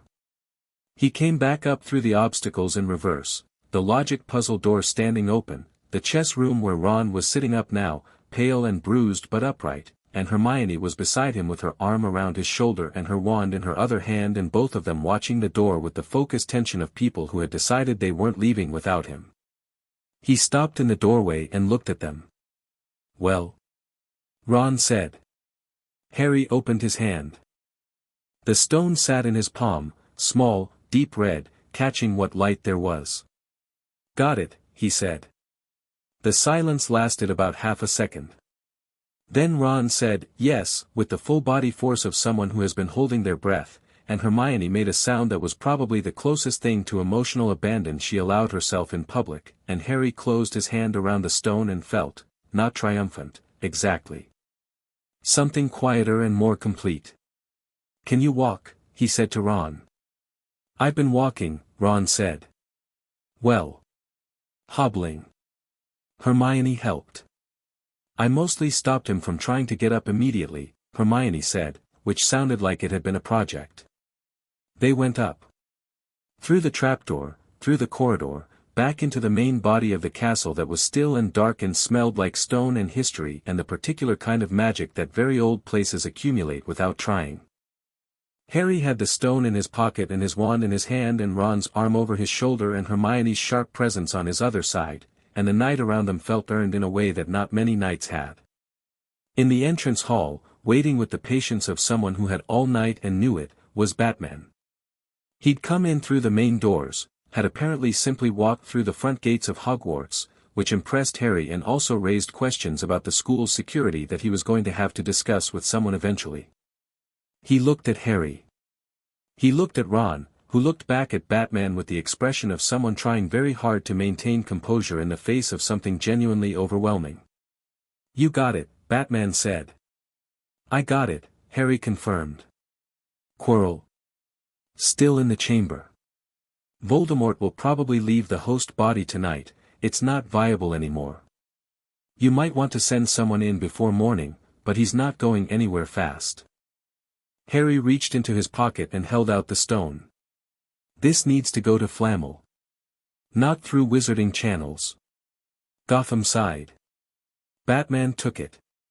He held it for a moment, and his expression behind the cowl was unreadable, and then he looked at Harry with the white lenses that gave nothing away. Are you hurt? He said. No, Harry said. Voldemort, we talked, Harry said. He tried to grab me. I shielded. He backed off. He paused. He can't understand someone who isn't afraid of him. It's actually his biggest structural problem. Batman looked at him for a long moment. You understand, he said quietly, that what you just did, was probably reckless and possibly should have been done by adults who are better equipped, Harry said. Yes. I know. But the adults who were better equipped had a different plan that would have gone wrong, so. He shrugged. Results. Ron made a small sound that was definitely a laugh and was converting it into a cough. Batman looked at Ron. Then at Hermione. His gaze lingered on her in a way that Harry suspected was the assessment of someone who had not expected to find a second 11-year-old who was holding herself with absolute composed competence after what had clearly been a significant experience. Hermione Granger, Batman said. Hermione blinked. You know who I am. I know who everyone in this school is, Batman said. Of course you do, she said, with the tone of someone adjusting their worldview to include this and finding it only marginally surprising. Well. Hello. Batman looked back at Harry. There was something in the look, not the interrogator's look from the corridor, not the assessor's look from the training room. Something that had settled, that had decided. I'll get the stone to Flammel, he said. And I'll close the thin place near the school boundary. Voldemort won't have a dimensional exit from this track. He paused. For now. Thank you, Harry said. Batman turned to go. He paused at the door. The Joker, he said, without turning back. What about him? He asked me to check on you. The pause had a quality Harry couldn't entirely identify. Before I came through. He found me on the Gotham side and asked me to check on you. Another pause. He said you wouldn't want to know that. Harry was quiet for a moment. He was wrong, Harry said. Batman didn't respond to that. He went out through the front doors of Hogwarts into the Scottish night, and was gone between one breath and the next. Harry stood in the entrance hall with Ron and Hermione and the fire in the sconces and the smell of old stone and thought about a man in white paint and green hair standing on the Gotham side of a dimensional boundary, finding the Dark Knight, asking him to check on a boy he'd found on a doorstep 10 years ago and never admitted was his. He turned the transit token over. Caught it. Pocketed it. Okay, he said. Let's go find Dumbledore. Chapter 5. The Dark Lord's punchline. Dumbledore arrived in the hospital wing at 7 in the morning with lemon drops and the expression of a man who had spent the night being informed of things he had not authorized. Harry was sitting in the chair beside Ron's bed when he came in. Ron was asleep. Madame Pomfrey had given him something for the concussion and the bruising and the general structural complaint of having been hit by a magical chess piece the size of a wardrobe, and he was sleeping the deep and total sleep of someone whose body had made a unilateral decision. Hermione was on the other side of the bed, also in a chair, technically reading a book and actually watching the door. She'd been watching the door since 5 in the morning, when she'd finished crying, briefly, privately, turned away from Harry in the way of someone who needed to do it and didn't want an audience, and then assembled herself back into Hermione Granger and not mentioned it again. Harry had let her have that. He understood the need for the release that didn't ask for witness. He looked at Dumbledore and said, "Good morning." Dumbledore looked at Harry with the expression of a man conducting an internal assessment of approximately 17 things simultaneously. He pulled up a chair without being invited, which Harry noted, and sat down with the lemon drops in his hand and the weight of the night visible in the lines around his eyes. "The stone is gone," Dumbledore said. "Yes," Harry said. "It left this dimensional track entirely." "Yes. You gave it to Bruce Wayne." He said the name without any particular inflection, which told Harry he'd known about Batman for longer than last night, possibly as long as Batman had been watching the school. "Who has taken it to Nicholas Flamel through channels that have no magical signature I can trace." "That was the point," Harry said. Dumbledore looked at him. He turned a lemon drop over in his fingers with the slow consideration of someone who is deciding how much of what they're thinking to say. "You understand," he said carefully, "that I had a plan." "I know," Harry said. "I've known about your plan since Christmas. And you chose to act independently. Your plan had Quirrell bypassing his own obstacle, Harry said. Which meant Voldemort would have reached the stone before you responded, because you designed a scenario where you'd be called when someone reached the stone, and someone reaching the stone is not the same thing as someone leaving with it. The timing gap was the problem. He watched Dumbledore's face. I moved the stone out of the sequence entirely. Now there's no stone to reach and no timing gap, and Quirrell is in the chamber below the third floor probably dying, which is unfortunate for Quirrell but which you've been allowing to happen for 9 months. A long pause. Voldemort will have left Quirrell's body by now, Dumbledore said. I know. He was down to hours when I left him. Harry met Dumbledore's eyes directly. Did you know it was Quirrell from the start? Dumbledore was quiet for a moment. I had suspicions by November, he said finally. Not an evasion, an actual answer, which Harry credited. Did Snape know? Severus knew something was wrong with Quirrell, Dumbledore said. He did not have the full picture. You kept him compartmentalized. Yes. Why? Dumbledore set the lemon drops on the nightstand with a deliberateness that was thinking in physical form. Because some information, he said, changes how people act in ways that complicate the outcome. Severus knowing that Voldemort was in the school would have made him harder to direct, Harry said. Not harshly. Just clearly. He'd have acted on his own. Like I did. Dumbledore looked at him. Yes, he said. So we both frustrated your plan. You rather more comprehensively. Harry allowed himself a small smile. You're not angry, he said. I am many things, Dumbledore said. Angry is not the most prominent. He looked at Ron's sleeping form with an expression that was genuine, not performed concern, actual concern, the kind that comes from caring about the outcome of a person's suffering. Ronald Weasley played McGonagall's chessboard. He played it brilliantly, Harry said. He knew exactly what he was sacrificing and when, and he did it anyway. That's not luck and it's not instinct, that's understanding. Dumbledore nodded slowly. He looked at Hermione, who had not looked up from her book but whose attention had been entirely on this conversation from the moment it started. And Miss Granger solved Snape's logic puzzle in 3 minutes, Harry said. I timed it.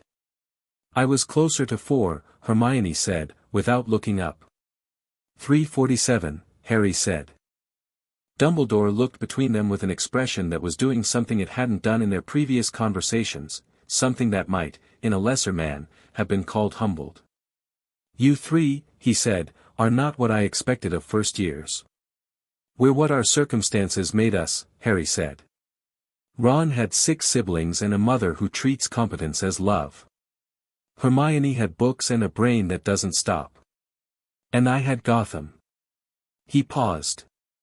Honestly, we were probably always going to end up here. The Joker, Dumbledore said, and the name sat differently in his mouth than it did in Batman's, more carefully, more considered, like something he'd been turning over for a while. He is, more complicated than I initially assessed.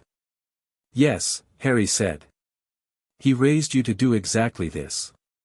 He raised me to think, Harry said. The rest was application. He looked at Dumbledore directly. He didn't raise me to be your weapon. That's the thing you keep coming back to, I can see it. You're trying to work out whether what I did last night was something you can use, whether it fits into the shape of the role you had planned for me. He watched Dumbledore's face carefully. It doesn't. And it won't. Dumbledore was quiet for a moment. Then, with the particular quality of someone saying something they mean entirely, no. I don't believe it will. He stood. He was old in the mornings, Harry noticed. He moved with the incremental care of very old bones making adjustments to the day. The prophecy, he said. I know about it, Harry said. Neither can live while the other survives. Voldemort marked me as his equal. The power he knows not. He turned the transit token over once. We can talk about that properly when the time is right. Right now it's June and I have exams. Dumbledore stopped. He looked at Harry with an expression that had resolved now into something simpler and more genuine than everything that had come before it, something that was close to admiration, or its more complicated older sibling, which was respect. "Yes," he said. "You do." He picked up his lemon drops from the nightstand. "Harry. Professor. The world, both worlds, the wizarding world and the one you come from, will have a great deal to say about you over the coming years. A great deal of it will be wrong." He paused at the foot of Ron's bed. "I hope you continue to define yourself on your own terms." "That's the only way I know how," Harry said. Dumbledore left. The door swung shut behind him. The hospital wing was quiet except for Ron's breathing and the distant sound of the castle waking up around them, footsteps above, the smell of breakfast finding its way through corridors, a ghost moving through a wall somewhere with the particular whooshing frequency of something that had been doing it for several centuries. Hermione finally closed her book. She looked at Harry. "That went better than I expected," she said. "He's a good man," Harry said. "He's just used to being the one who decides what good looks like. And you're changing that." "I'm refusing to outsource it," Harry said. "That's different." Ron woke up at 9 and immediately asked if they'd won, which Harry found both predictable and deeply characteristic, and confirmed that yes, they had won, and Ron made a sound of satisfaction and went back to sleep for another 2 hours. Madame Pomfrey brought Harry and Hermione breakfast on trays and looked at them both with an expression that was 1 part professional concern and 2 parts the specific frustrated warmth of someone who is technically responsible for children who keep doing things she can't actually prevent. The news reached the school in the way all significant news reached Hogwarts, through a combination of official announcement and unofficial whisper, the whisper arriving about 40 minutes before the announcement and being significantly more accurate. By lunch, every student in the school knew that something had happened involving the 3rd floor, Professor Quirrell, and Harry Potter, in some order that the rumor mill was not entirely clear on. The version that reached the Gryffindor table by dinner had Harry fighting Voldemort in a room of fire, which was wrong in several specific ways but had the correct emotional texture, which was how rumors worked. Ron, who was back on his feet with the aggressive cheerfulness of someone who has decided that being hit by a magical chess piece is not something that slows you down, told the version to anyone who asked with a quality of strategic vagueness that Harry appreciated, giving enough to satisfy without giving anything that mattered.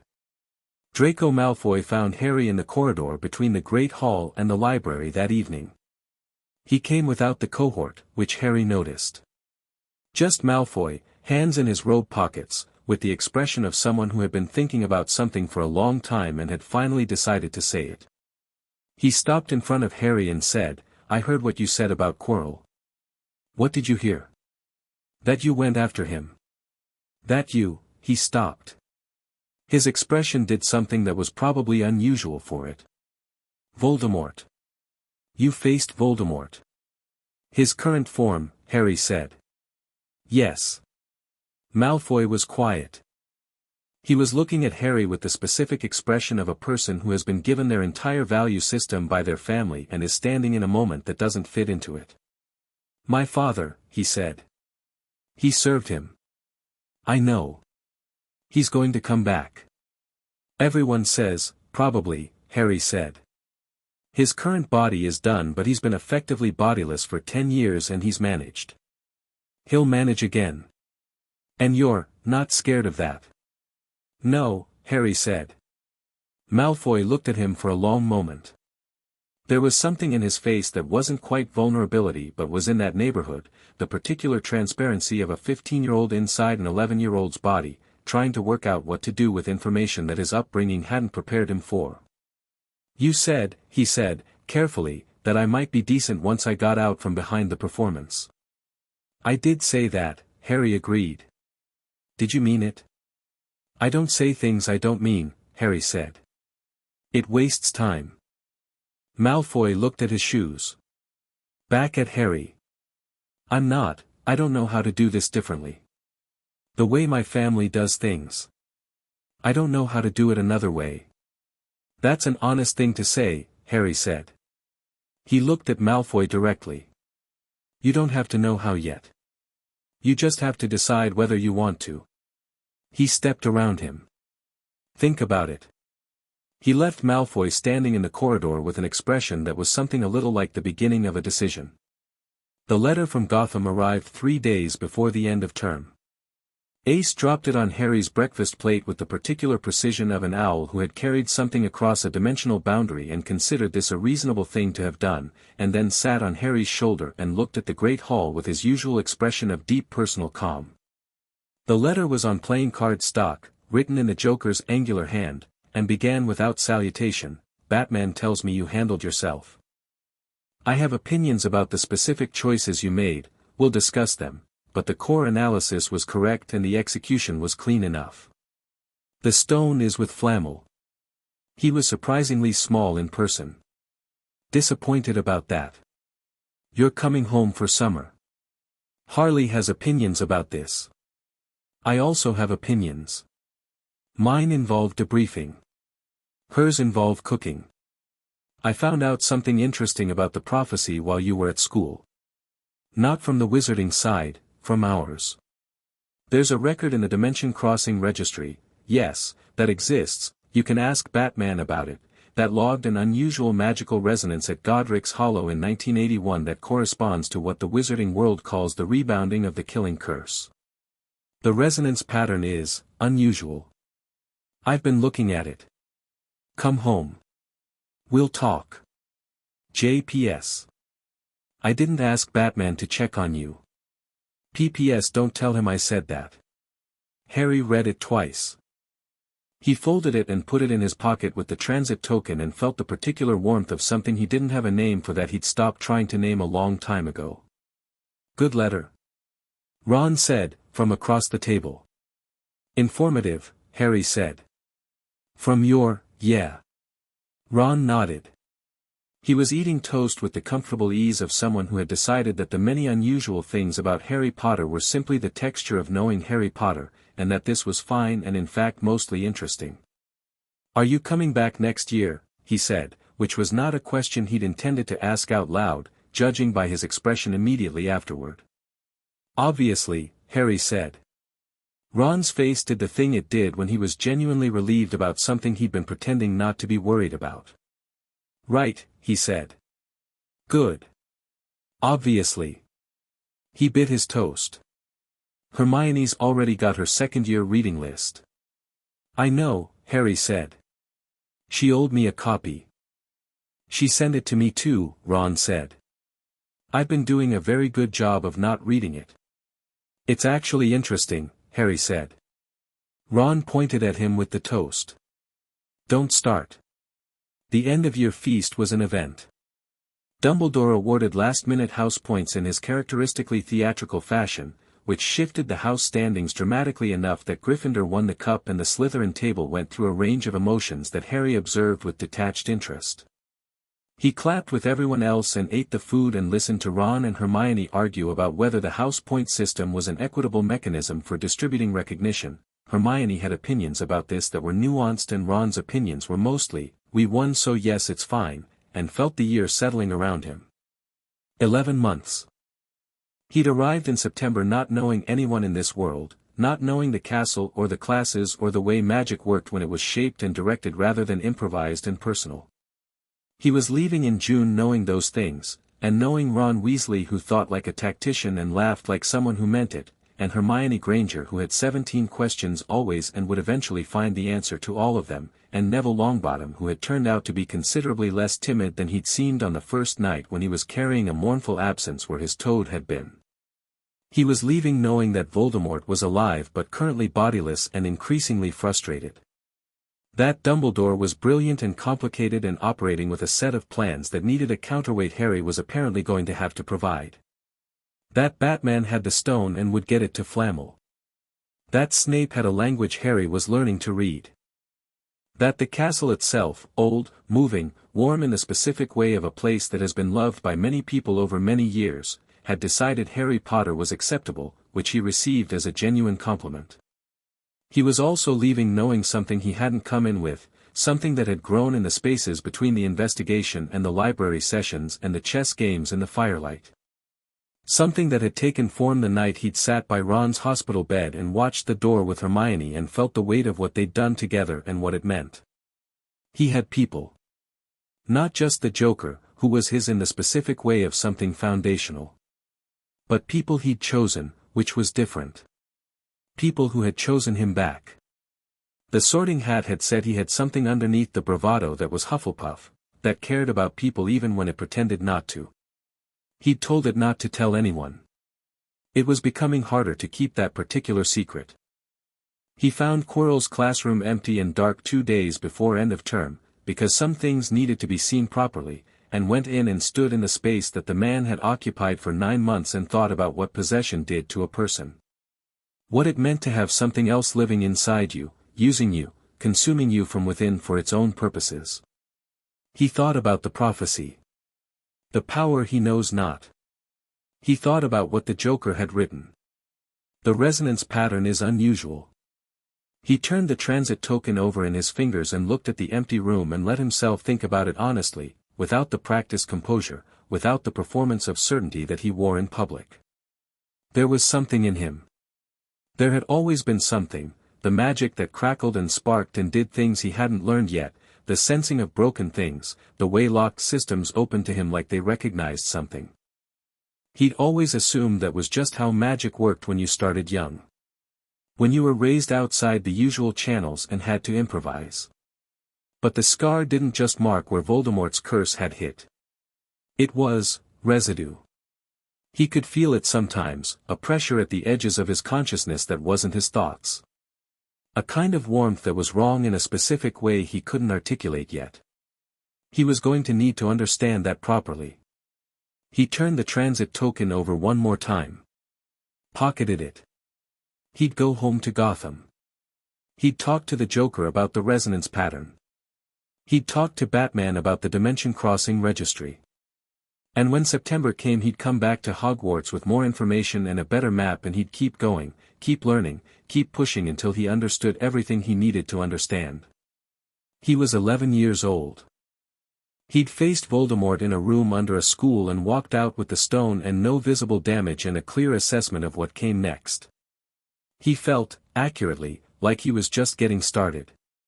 The Hogwarts Express left on a clear morning that had none of June's usual Scottish ambivalence about the weather, just straightforward warm sunlight on the mountains and the lake going silver blue and the school standing behind them as they pulled away with the particular quality of something that would be there when they came back. Harry sat with Ron and Hermione in their compartment. Ron had a wizard chess set out and was explaining a specific historical gambit to Hermione, who was listening with the expression of someone who genuinely wants to understand something they've previously dismissed as merely a game. Ace sat on the rack above in his cage and looked at England going past the window with his usual serenity. They were somewhere in the Midlands, the city shapes thickening outside the window, when the compartment door opened and a small, round-faced boy came in with the diffident expression of someone hoping they're welcome. Neville Longbottom had a plant in a pot under one arm. He'd found his toad eventually, and then found it again after losing it a second time, and had apparently decided plants were a more reliable companionship than mobile amphibians. He looked at Harry and said, "I heard what happened." "What you did?" "Mostly what we did," Harry said. "Ron broke the chess board and Hermione solved the puzzle and I did the last bit." "Still," Neville said. He came and sat down, the plant on his knees. "I wanted to say, I think you're brilliant.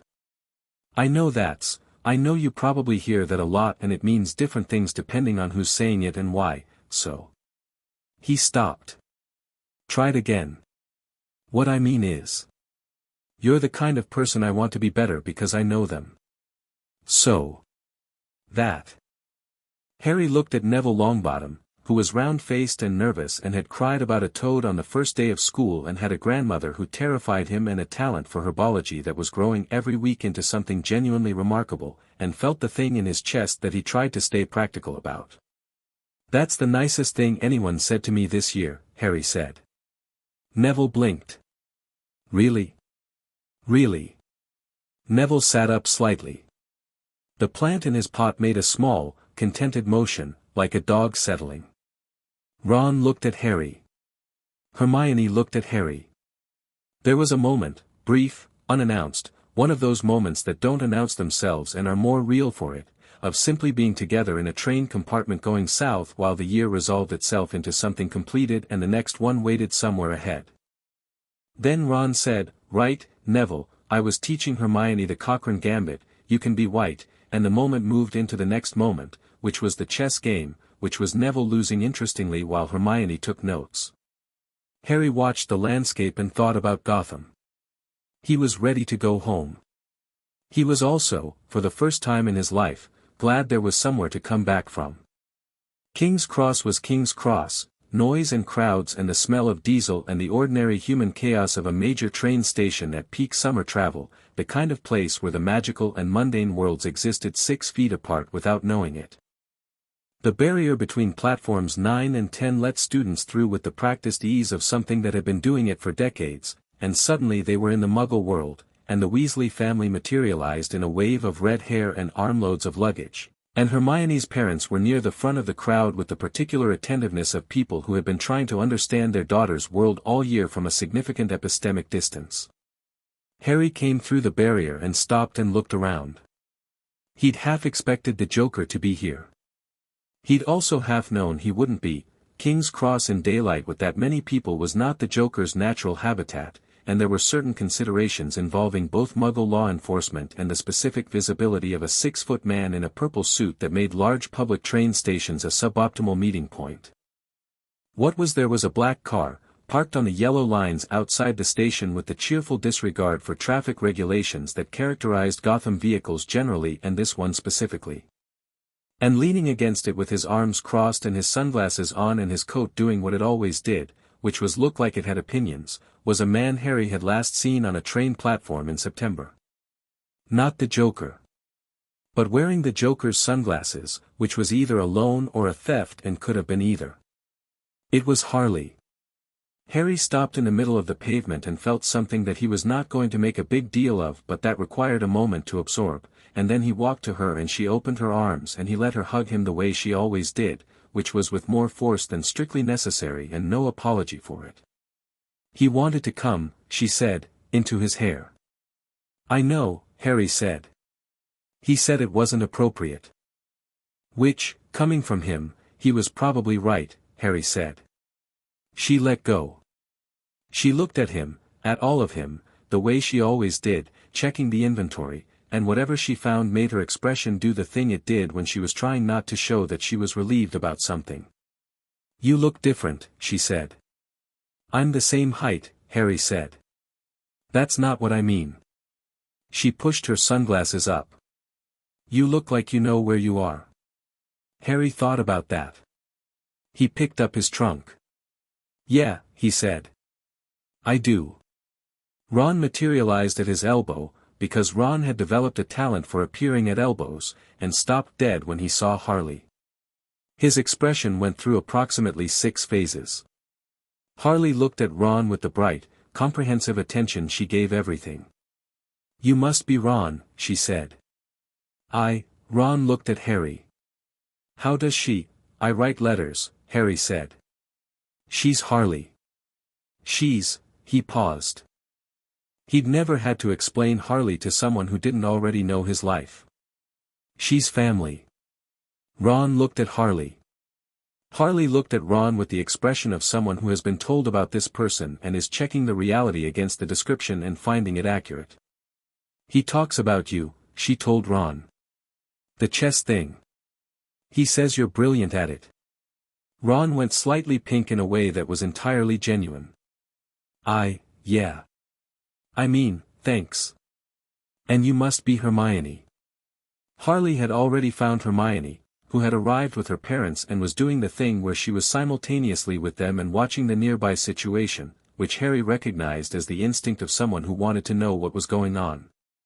"He talks about you too." The 17 questions. "It's more like 23 now," Hermione said. "Good," Harley said. "Keep asking them." She looked at Hermione's parents over Hermione's shoulder and did the social translation with the ease of someone who'd spent years learning how to exist in multiple registers simultaneously. "Mr. and Mrs. Granger. Your daughter is extraordinary." I mean that without any of the caveats people usually attach to it. Mrs. Granger looked at her son. Is this, she stopped. Recalibrated. Are these, Harry's family, Ron said, and said it with the straightforward ease of someone who had decided this was simply true and that was that. They're good people. He looked at Harry, with the private communication of someone who'd been paying attention all year. They are, right? Yeah, Harry said. They are. The car ride to the thin place outside London was 40 minutes, which Harley used to ask Harry questions about the school and the year with the specific combination of genuine interest and psychological training that meant the questions were deceptively good questions, the kind that didn't announce themselves as important but were. Harry answered honestly and fully because he always did with Harley, and watched the city build itself up around them through the window. He found something, Harry said, eventually. The Joker. In the Dimension Crossing Registry. He told me, Harley said. She was watching the road. About the resonance pattern. What does he think it means? She was quiet for a moment. She changed lanes with the automatic ease of someone who'd driven in Gotham for years, which meant the roads of Greater London were essentially pedestrian speed compared to her usual conditions. He thinks, she said, carefully, that what happened to you when you were 1 year old was not a simple curse rebound. Harry looked at her. What does that mean? It means he wants to show you what he found and let you look at it yourself. She glanced at him.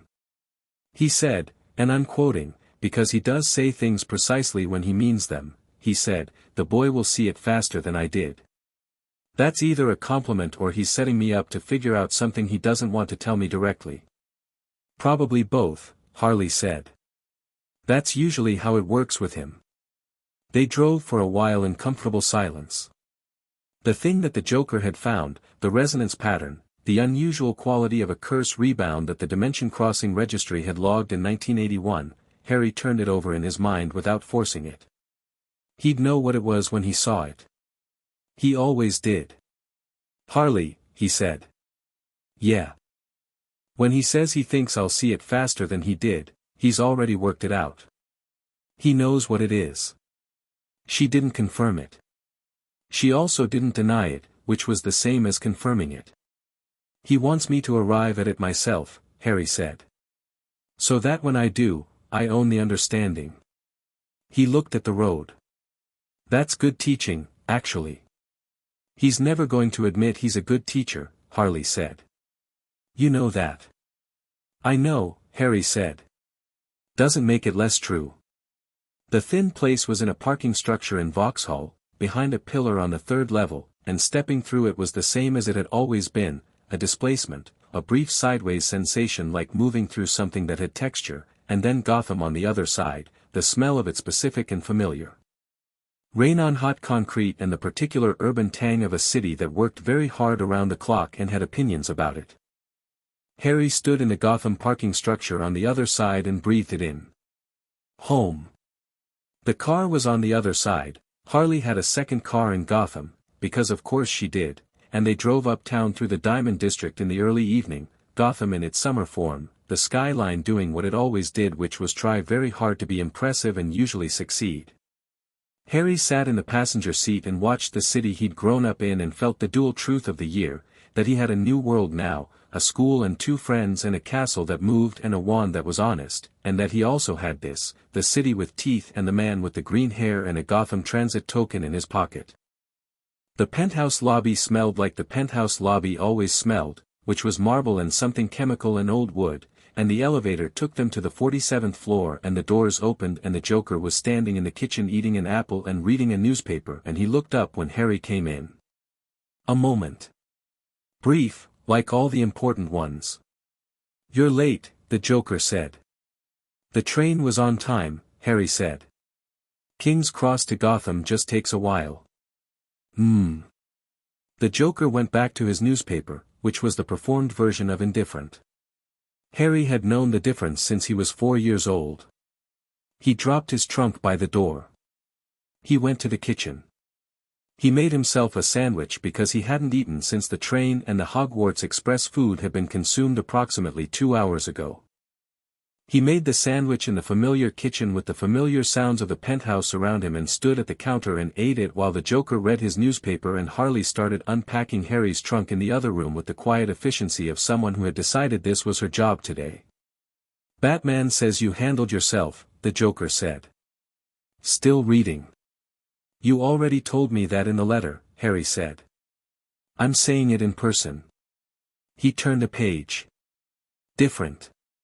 Harry ate his sandwich. "You found something in the Dimension Crossing Registry," he said. "About 1981. About me." The newspaper lowered slightly. The Joker looked at Harry over the top of it. His expression was the one Harry knew better than any other, the one that was always performing something, and underneath the performance was a more complicated truth that you had to work for. "I did." "What is it?" "What do you think it is?" Harry considered it. He'd been turning it over since the car. Since Harley's careful non-answer. He thought about the scar and the pressure at the edges of consciousness, the warmth that was wrong in its specific way. He thought about the killing curse that had rebounded, which didn't rebend. Which had never rebounded in the history of magic, as far as anyone could document, until the night it hit a 1-year-old with a particular kind of magical signature and an unusual relationship to dimensional boundaries. The curse didn't just rebound, Harry said slowly. A curse that powerful, something had to absorb it. Or redirect it. Something with enough depth. He looked at his sandwich. Back at the Joker. The Dimension Crossing Registry logs resonance, not just crossings. It logged something at Godric's Hollow. He turned the transit token over. "What frequency?" "The same as the thin places," the Joker said, and put the newspaper down entirely. The kitchen was very quiet. "A thin place opened when the curse hit me," Harry said. "Not exactly. More, the curse hit something that was already there. Something in you that was resonant with the dimensional boundary." He was watching Harry with total attention. "The rebound wasn't caused by your mother's sacrifice.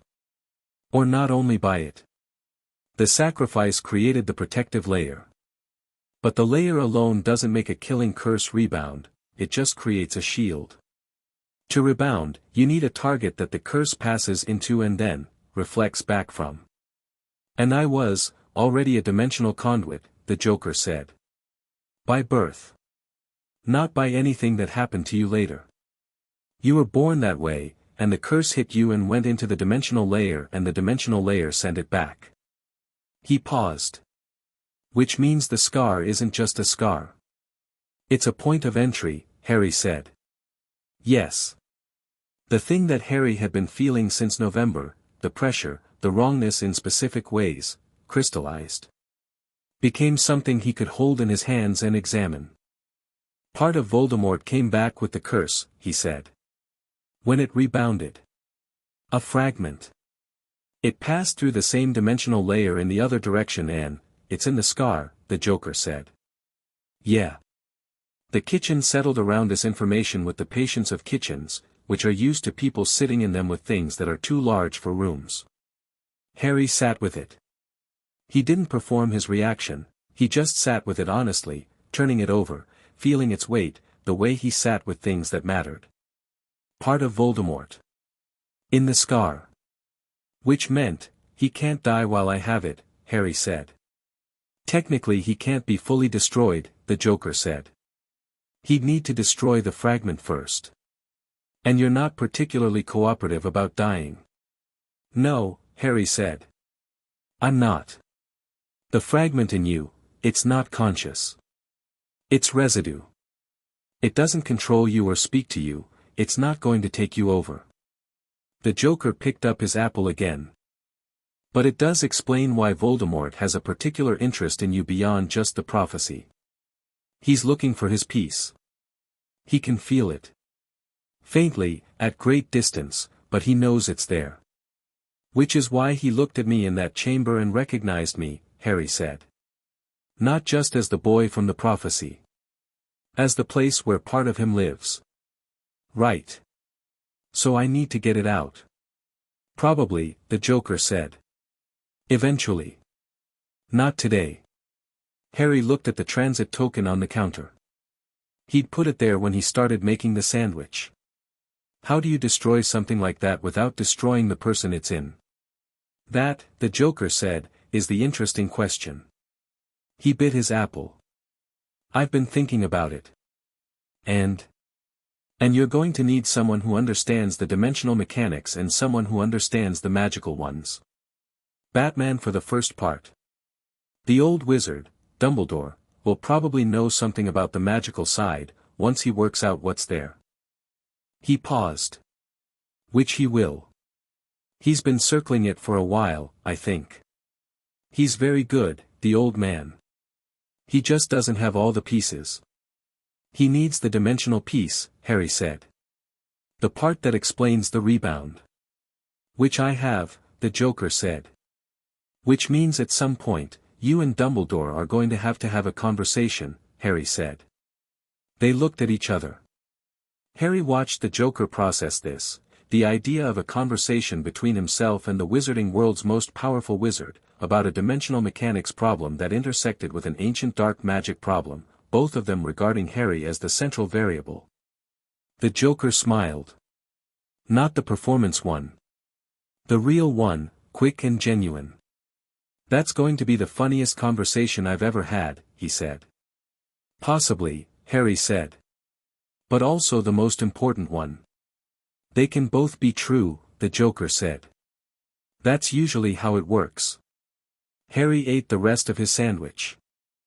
Harley came back from the other room having apparently finished sorting through the trunk and also apparently having found something in it that she wanted to look at, because she came in holding the Hogwarts chess set that Ron had given Harry as an end-of-year gift, looking at it with the expression of someone encountering a thing they have no prior context for. These pieces move, she said.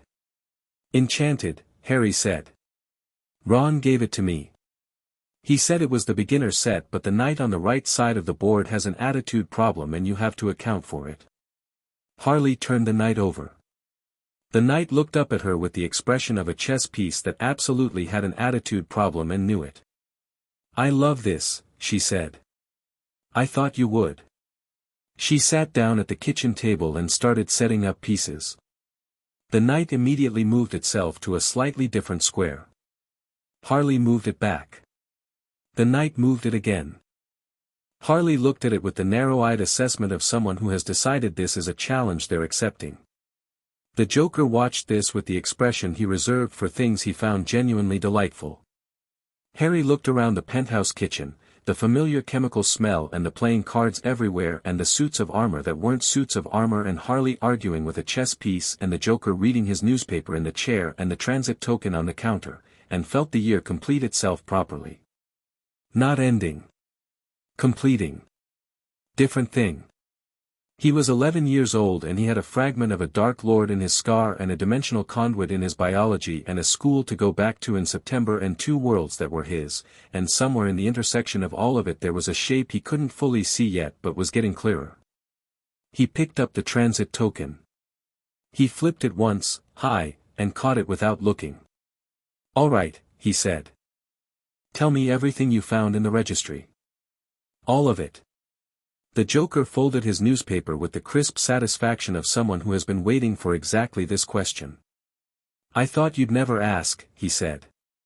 And they talked until midnight, the two of them, at the kitchen table in the penthouse on the 47th floor of a Gotham building that had no right to exist on any reasonable map of the universe, and the chess knight moved around the board in the background while Harley slept in her chair, and outside the window Gotham made its various sounds which were the sounds of home.